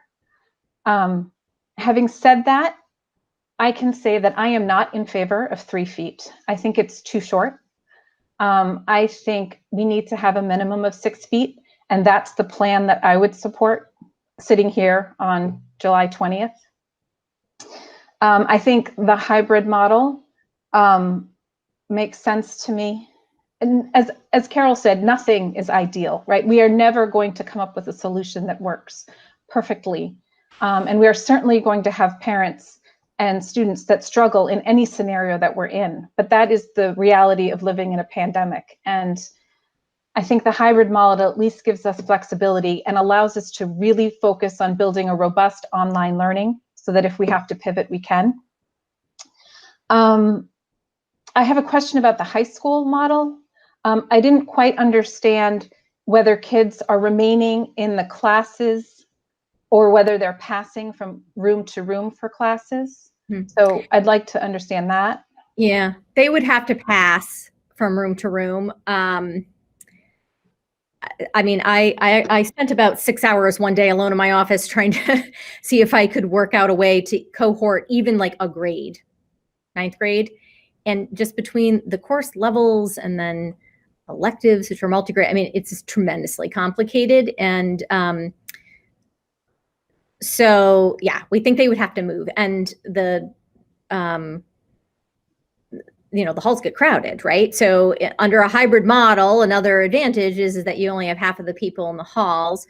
We imagine that we'll have to have one-way hallways and staircases, like everybody moves clockwise fashion or whatever it is, and that we probably have to figure out a way to stagger passing times. So I'm even imagining like the bell rings, teachers all like step to their doorway. I'm making this up. But, and it's like, this is what we would have to like get down and practice, right? The person at the farthest end of the hall, that teacher says, okay, you exit, and we wait and we see when they're kind of gone. And then the next door empties, right? To try to maintain some physical distancing. But kids are good at learning routines. So we can figure that out. Yeah. Okay. And just one more question. On the fully remote day on Mondays, will the teachers be teaching from the classroom, or will they be at home? Or maybe we haven't worked that out yet. So we haven't worked that out, but I have thought about that, right? I mean, I think it would depend, and some of the things it's going to depend on is teachers' needs in terms of whatever model their kid has, right? Yeah. So if a teacher needed to teach remotely from home because it's what allows them to, work, then I think we would certainly do that. I can imagine some people saying, you know what, I'd rather just stand in front of my whiteboard with my projector and my materials all here and teach from there. Okay. All right. Thanks. That's all I have. I'd just like to thank you, Emily, and be sure to thank your staff. And I mean, it's a tremendous job you've done looking at all of the different options, which we need to be prepared for, because these things can change any day. So thank you for the tremendous effort you've made. My question to you is, what do you think the school committee can do? We sit and we listen, and are there other things you can think that we could do to help? I'm also thinking the great job you do with the school committee chair to talk to the town of Westwood about budget needs and unexpected needs and all of that. And I can't think of any department in the town that's going to be needing help for many of the things we've talked about. Help with buses, help with machines to clean the air in our old schools, and all that. So have we begun the process of asking for feedback, educating them about what our needs may be, so they get sensitized to something that may be a big request on our part for help? Mm-hmm.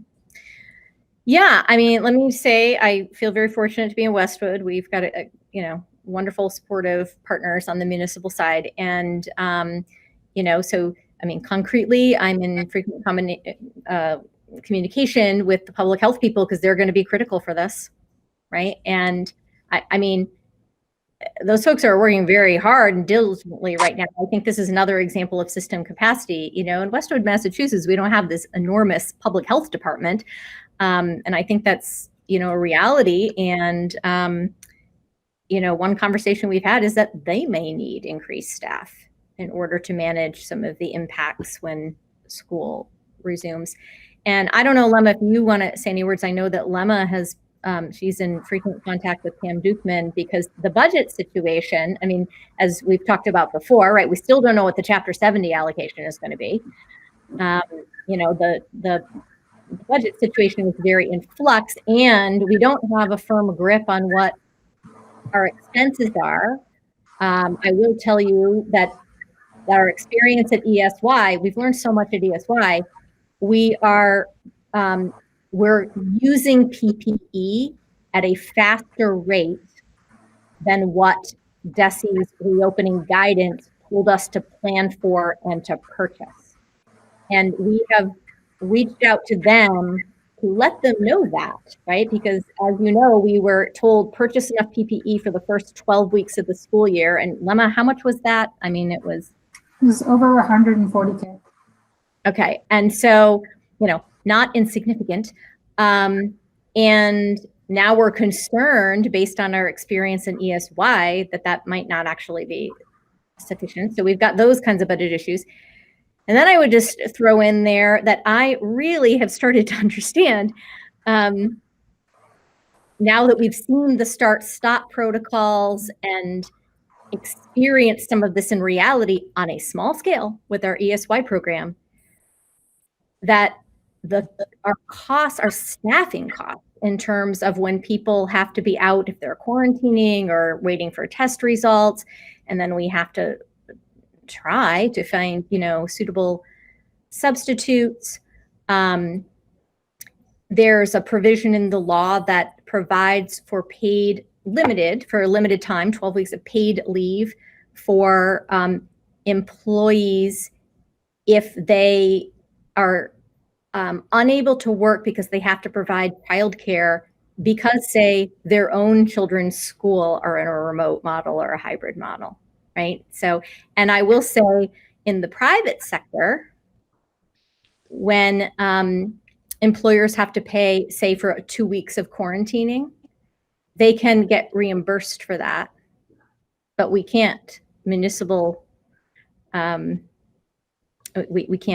don't get reimbursed. So there are the complexities of that, not to mention that we may have some teachers who, for medical reasons, might not be able to return to in-person work. And while I can always, I have no shortage of things that I think that people with a skill set could do that would be really productive in these times. You know, we have to hire somebody to teach the 100 kids that person would have been responsible for, right? So there's a cost there. So anyway, the costs are, you know, significant. And so Lemma, I had said that you were talking to Pam, and then I went on for a while. So No, but that's exactly it. I mean, I've been having regular phone calls with Pam Dukeman at the town to both communicate about the CARES funding that has already been provided to Westwood through the CARES Act, and that funding helped us in FY20 and will continue to work with the town to use that funding for FY21. It will run out, so we will look for other sources, and the governor has announced that we'll be getting $225 per pupil. They haven't released that funding yet, but we will be looking to use that. That will be specific for schools. That funding between now and December, the end of the calendar year. And we're waiting to see if there will be any future sources of support. So we clearly going to have to work very closely with the town, and they've been very supportive. I have to say that on June 25th, when that DESE guidance came out, you know, Chris Coleman called me to say, I saw the guidance. I just want you to know that we're here to work with you and support you. And I certainly appreciated that. And I think there will be a fall town meeting. And, you know, he and I talked about checking in at the end of July to see if we need to be thinking about anything for fall town meeting, you know, as we think about what the school department's needs might be. Tony, I see that you unmuted. Oh, yeah, I was waiting. First of all, thanks for all the work. So I have a few comments, but one more technical question before my comments. Mm-hmm. The requirements of the 180 days and the hours, has that been relaxed? No, not really. So okay. Here's what I know. there's been more than once, there's been some discussion. I've heard the commissioner talk about this idea of maybe saying instead of 180 days, it's 177 to give an additional 3 days of PD or training. But that he hasn't agreed to that yet.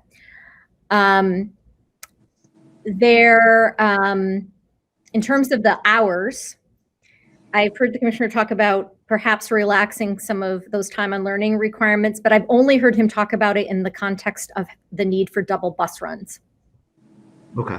Right. So, I mean, if we had double bus runs, there'd be kids who would be waiting for other kids to arrive or what have you. Having said that, I think that superintendents are totally in agreement that these things are going to have to be relaxed. Yeah. And I would say that there seems to be a rising sentiment that people are at this point just making their own decisions and, devil may care kind of.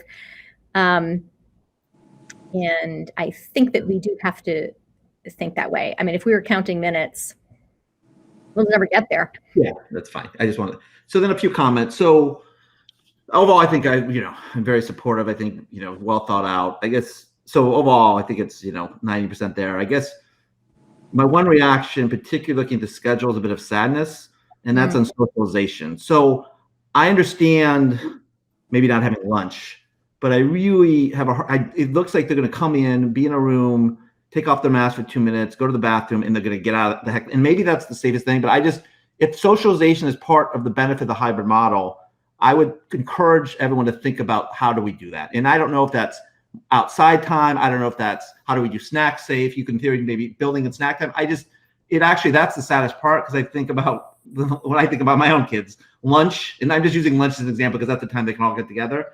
Right. So I would just encourage that, because I look at that and I'm like, well, I mean, I'll be frank, let's all go remote. I mean, I'm being a bit dramatic, but so we need some socialization at least. And I don't know how we do that. But that's my one reaction. And again, I think I get the reality of why we don't want to serve lunch. I'm not saying it's a really, really important reaction. And believe me, we have a similar reaction, right? I mean, we're thinking about that. And so the elementary principal is not apparent on the schedule, but the elementary principals really have been talking about at least once an hour, for example. There's got to be 10 minutes where you have them break, do something else. I don't know if he's watching tonight, but Mr. Foley from Martha Jones, right? I picture him leading, moving from room to room, leading people in things, and frankly, if we were to do the elementary specials at the end of the day in the remote way, one of the things we're really thinking about is then we have other people available to do other things, right? And it might be this kind of stuff. Take the kids outside for 15 minutes. And so we're thinking about that. And we asked that question, why not go fully remote then? We're going to have people still trying to attend virtually. We'll have everybody on Zoom. And I have to say that we think there are a lot of reasons, right? And because socialization is really important. And there is something that's different about being in person no matter, right? And we were kind of saying, a lot of us have been doing, the virtual gatherings on Friday after work. And that's nice, but it's not the same thing as having someone on your deck, even if you're socially distancing, right? So we think that's important.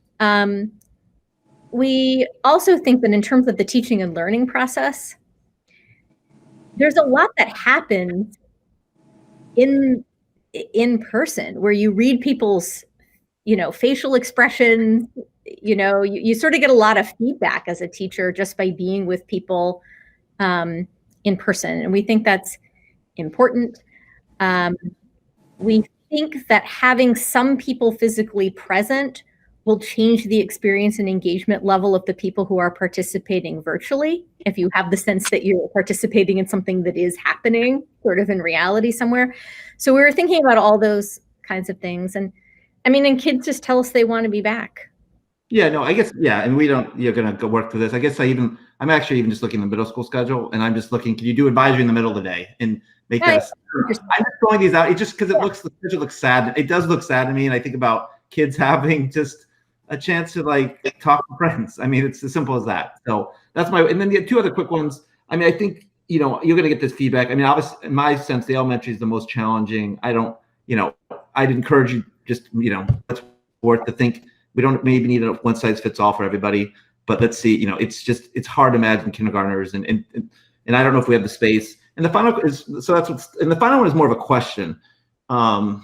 If you did the math, well, you don't need to do it now. Somebody, I'm a dilemma. If you did the math, I'm just curious with the 6 feet, and if you assumed a percentage of students aren't, let's say 10% aren't going to come back, how many could you, is it 50% you could get in, or is it 60%? The reason I ask that, it's a crazy idea. It may seem crazy, but the idea would be if you could get 60%, if you had a cohort model, you could have people there 2/3 of the time. So that's why I asked. But that's more of a math exercise, but it was just more of a question.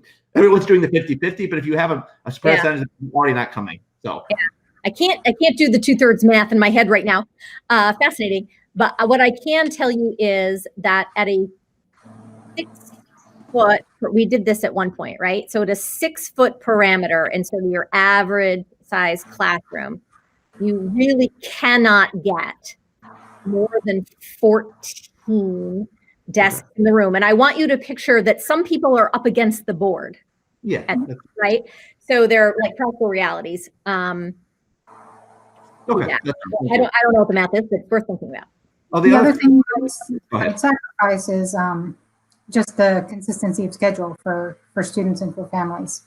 I mean, no, I was just, it was part of my, and so the final thing I'll just say, this is more for the public, it's like thank you for all the work. I think, you know, one thing I've talked about with others, you know, just in the community is like, at the end of the day, if you're putting everything we're to do, if you have people back in the school, it's risk mitigation. Nothing's zero risk. And that may not be the perfect analogy, but I always say, if you don't want to have auto accidents, you eliminate all cars. So, and this may not be the perfect analogy, but there's always going to be some risk, and we'll do all we can, I think, as community, school committee staff, to mitigate the risk.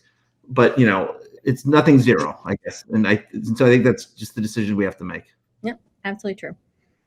Thank you. Thank you. Mm-hmm. Any other comments, Amanda? I have a comment. Sure. So thank you so much. I can tell, you know, this is obviously an enormous amount of work. I think everybody agrees this is pretty much an impossible situation.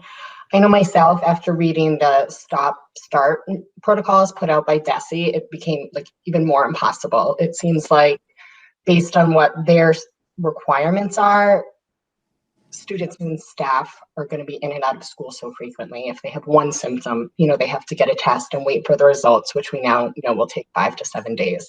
So, you know, in thinking about working parents, I think that's something we have to take into account too. If we do manage to go back full time, that might be just as disruptive for a working parent. That was kind of a realization that I had as a working parent myself.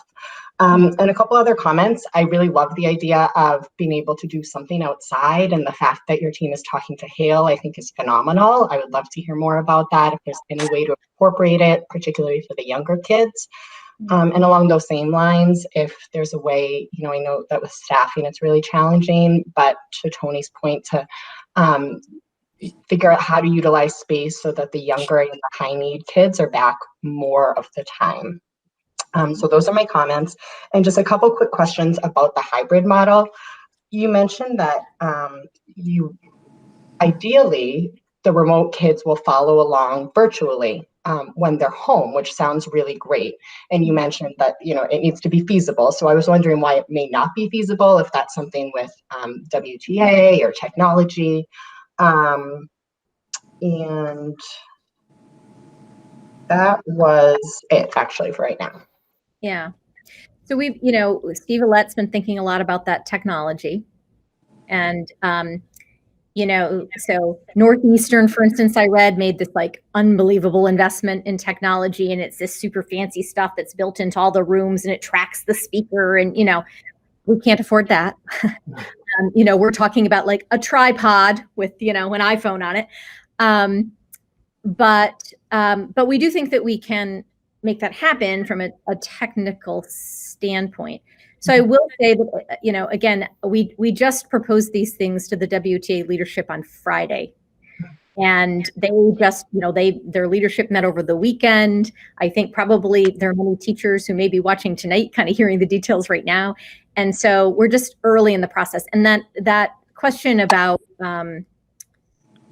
yeah, the virtual attendance, I mean, I think is something that we've got to work through and think of all the issues. And so, I'll be honest that, so I would imagine that there are some concerns, and I think that if we did this, we would frankly have to develop some like group norms as a community about what that means.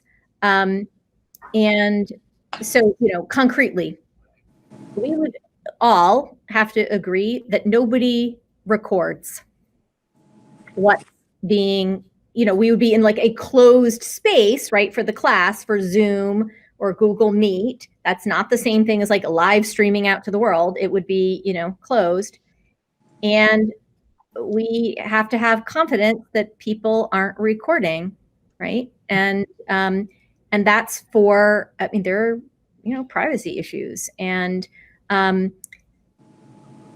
we were Zooming all spring, right? So I think people get this. I will say we did have, some experience with, like a parent sort of busting into the call and taking over for the teacher. And, we would need to agree that we're not going to do that, that kind of thing. And, even sort of making sure that kids can, particularly older kids, are independently, interacting in the class. And it's a challenge with younger kids because, of course, sometimes they need just assistance, technical assistance on the call. But, we really would kind of want to make sure that, I don't know, that it really was sort of the class and the teacher doing their thing. So we'd have to think about that. So I think there are a lot of issues to work through, and we just haven't had time to like talk about them yet and think about it. We could put in place a no TikTok policy. TikTok policy, yes. And I'm sorry, I thought about my other comment. I mentioned I had actually so related to the hybrid model, I was surprised to see that there was no recess included. And I think it's great that all the movement breaks are included, but I'm wondering if that means that the kids really aren't getting outside, because that seems like a really kind of safe place for kids to socialize like they would kind of pre-COVID. So I was wondering what sort of outside time they'd get. Yeah. Well, so again, we're thinking about these breaks, and I guess we've been talking about the breaks as potentially being a time when kids go outside. We also are talking about, giving teachers the flexibility to just teach outside, and whatever form that may take. So we certainly understand. We understand the importance of that. So I mean, even just from like purely, if you look at the health guidance, being outside is, to Tony's point about you're just like thinking about risk level, right? Like it's less risky if you're outside. And so we're thinking about that. But also it's just better for people's, emotional well-being to get outside and bring some fresh air and be in the sunshine. So we are thinking about all of those issues. And I would say that the elementary principals who have really been talking about specifics probably are better positioned to talk about that than I am. And that would be a great thing to talk about at the Zoom chat on Wednesday. So in terms of next steps, just so that I'm clear on what our role is. Yeah. Are you looking today for guidance from us in sort of one direction or another, or you should focus on this plan and sort of do the bare minimum on this plan? Mm-hmm. Or is this just, these are the highlights, we're going to dig deep into all three and we'll present to you at the next meeting, and then at some point you vote? Yeah. Well, so, I mean, I just felt like it was important that we have a public forum where we start telling people what we're thinking about, because I recognize that like the anxiety of not knowing is, tremendous. And I also have to say, I do feel some responsibility to say what I think, because I know that people need to plan, right? And I mean, families, teachers, everybody needs to plan. And I will tell you that 10 days ago at our last meeting, I was feeling considerably more positive about trying to make the fully in-person model work. And I am, I've really changed how I'm thinking about that at this point. It's based on a lot of things, new guidance coming out, the experience at ESY, getting together with the working groups. I mean, I have to say, quite honestly, if I had to place my bets about where I think we'll land, I think it's probably hybrid. And I think that there are good reasons for that are related to health and safety.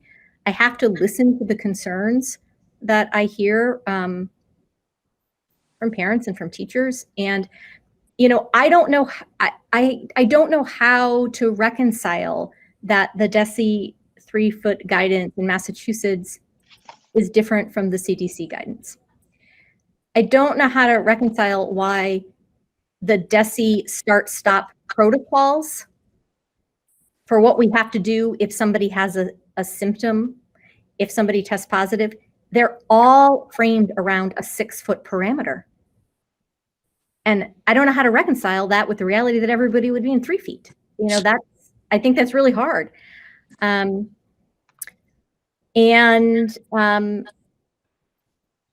Yeah, so I just think in terms of like physical distancing, smaller cohorts, and just the experience we had this week about sort of the capacity of the system and what it takes operationally and how one thing becomes really disruptive and you have to be prepared to sort of be nimble and move to something else. I just think it's highly likely that we're going to need to be good at using some remote learning tools. And so I guess I've gotten to the point where I think, well, here it is, it's July 20th. I need to say that out loud, that because I think that parents need to start planning for that eventuality. I don't want to tell people on August 10th, you know, this is where we are.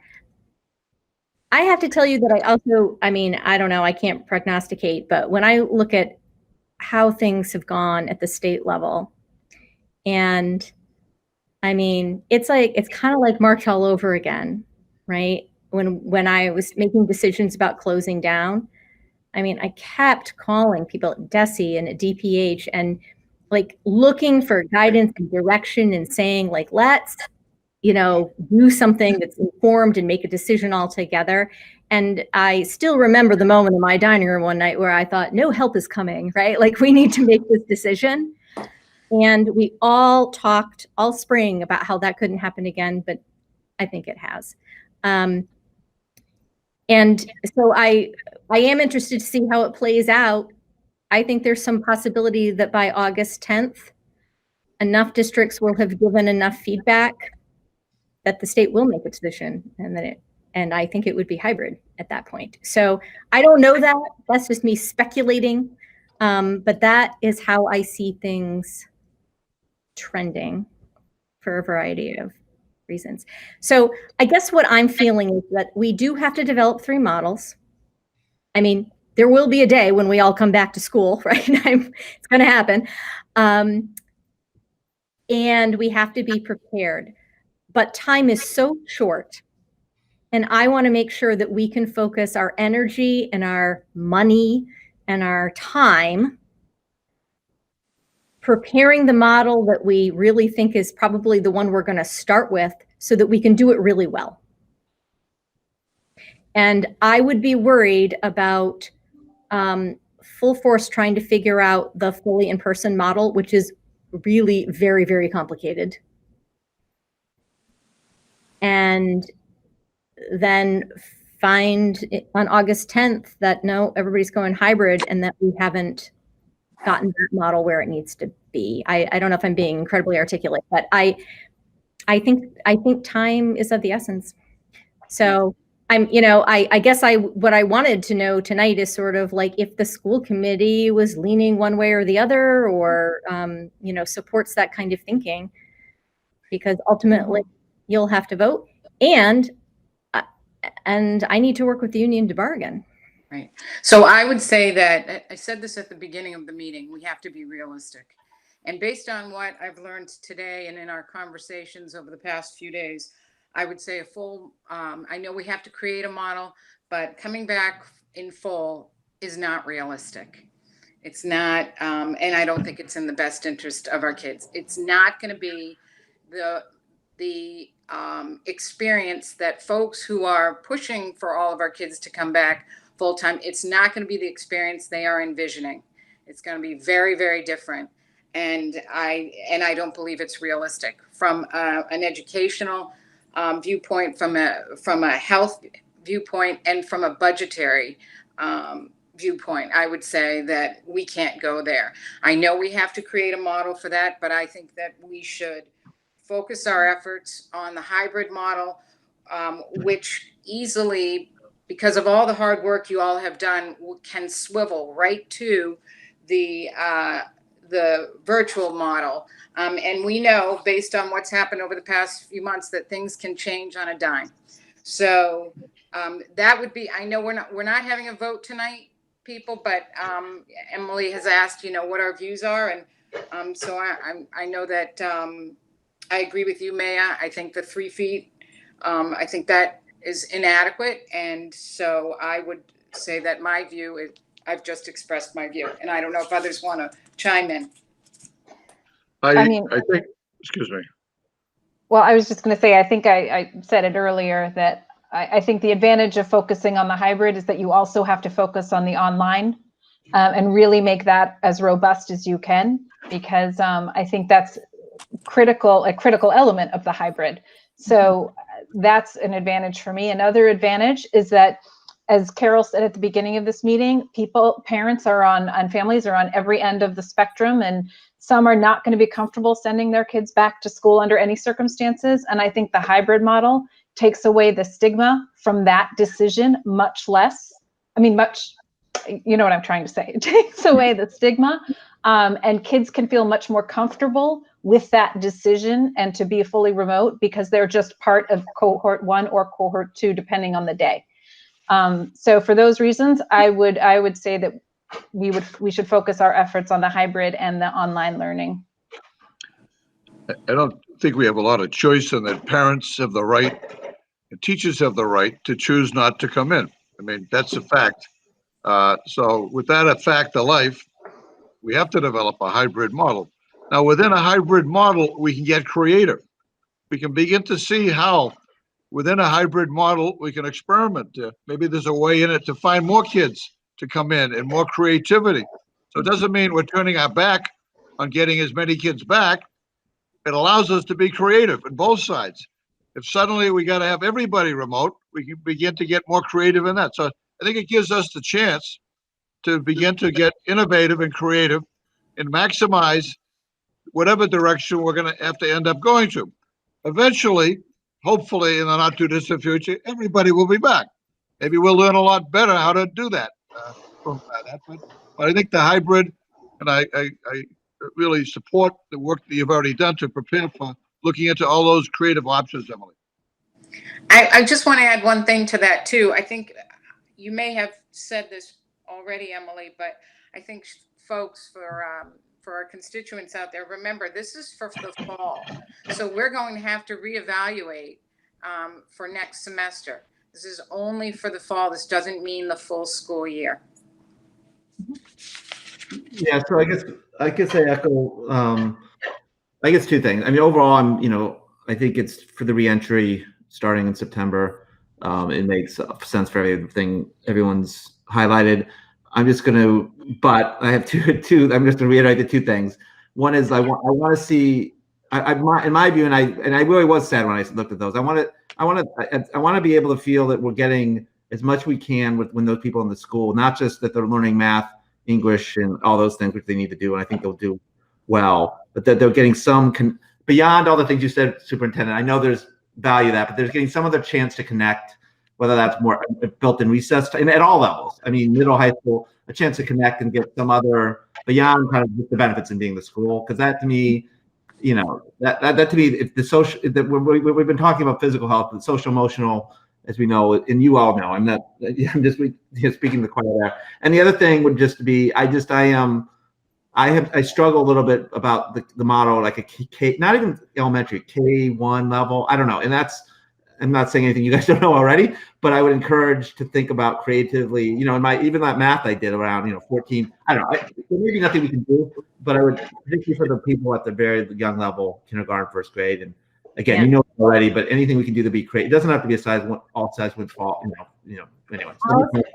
We're talking about that very issue today, KN1, and I not ready for prime time, but we were riffing some ideas that were I'm sure you are. but we just were trying to think about how to make it happen. I mean, I'm sending my own kid to kindergarten next year, right? Like I'm trying to picture a physically distanced kindergarten, and it makes me sad as well. So yes, so we will keep working on that. And this issue of a chance to connect, I'm going to take that back to the working groups. Okay. You're right. We got to think about that. Okay. It's 9:20 something. So we are going to, if everybody's okay with it, we're going to move on. New business, do you dare? Does anyone have any new business they would like No to bring up? new business. Sorry, but I did get a text or two about the slides. If you could maybe post them tomorrow or for the people that wouldn't watch them. Okay. All right. So at this point, we are we need to move to executive session. So what that means is the executive session is limited only to school committee members and the administration. So at this point, we need a roll call vote, a majority vote, to a motion really to go to executive session. And at that point, we're cutting everybody else out. We're cutting them off. And Carol, I just want to remind you, you have to specify the reason that you're moving to executive session. So, yes, thank you. So our reason for going to executive session is for collective bargaining. And that is something that has to be discussed in executive session and not in the public session. So I can make a motion to move to executive session to discuss strategy with respect to collective bargaining. Yes, thank you. Do we have a second? Second. Okay, do we have any discussion on this before we adjourn to executive session? No? Okay, so I need to do a roll call vote. Maya? Yes. Charlie? Yes. Tony? Yay. Amanda? Yes. And Carol, yes. Okay, so motion carries. We move to executive session. I thank everybody out there for meeting with us. I hope you will attend the Zoom sessions. And Tony, you look perplexed. You okay?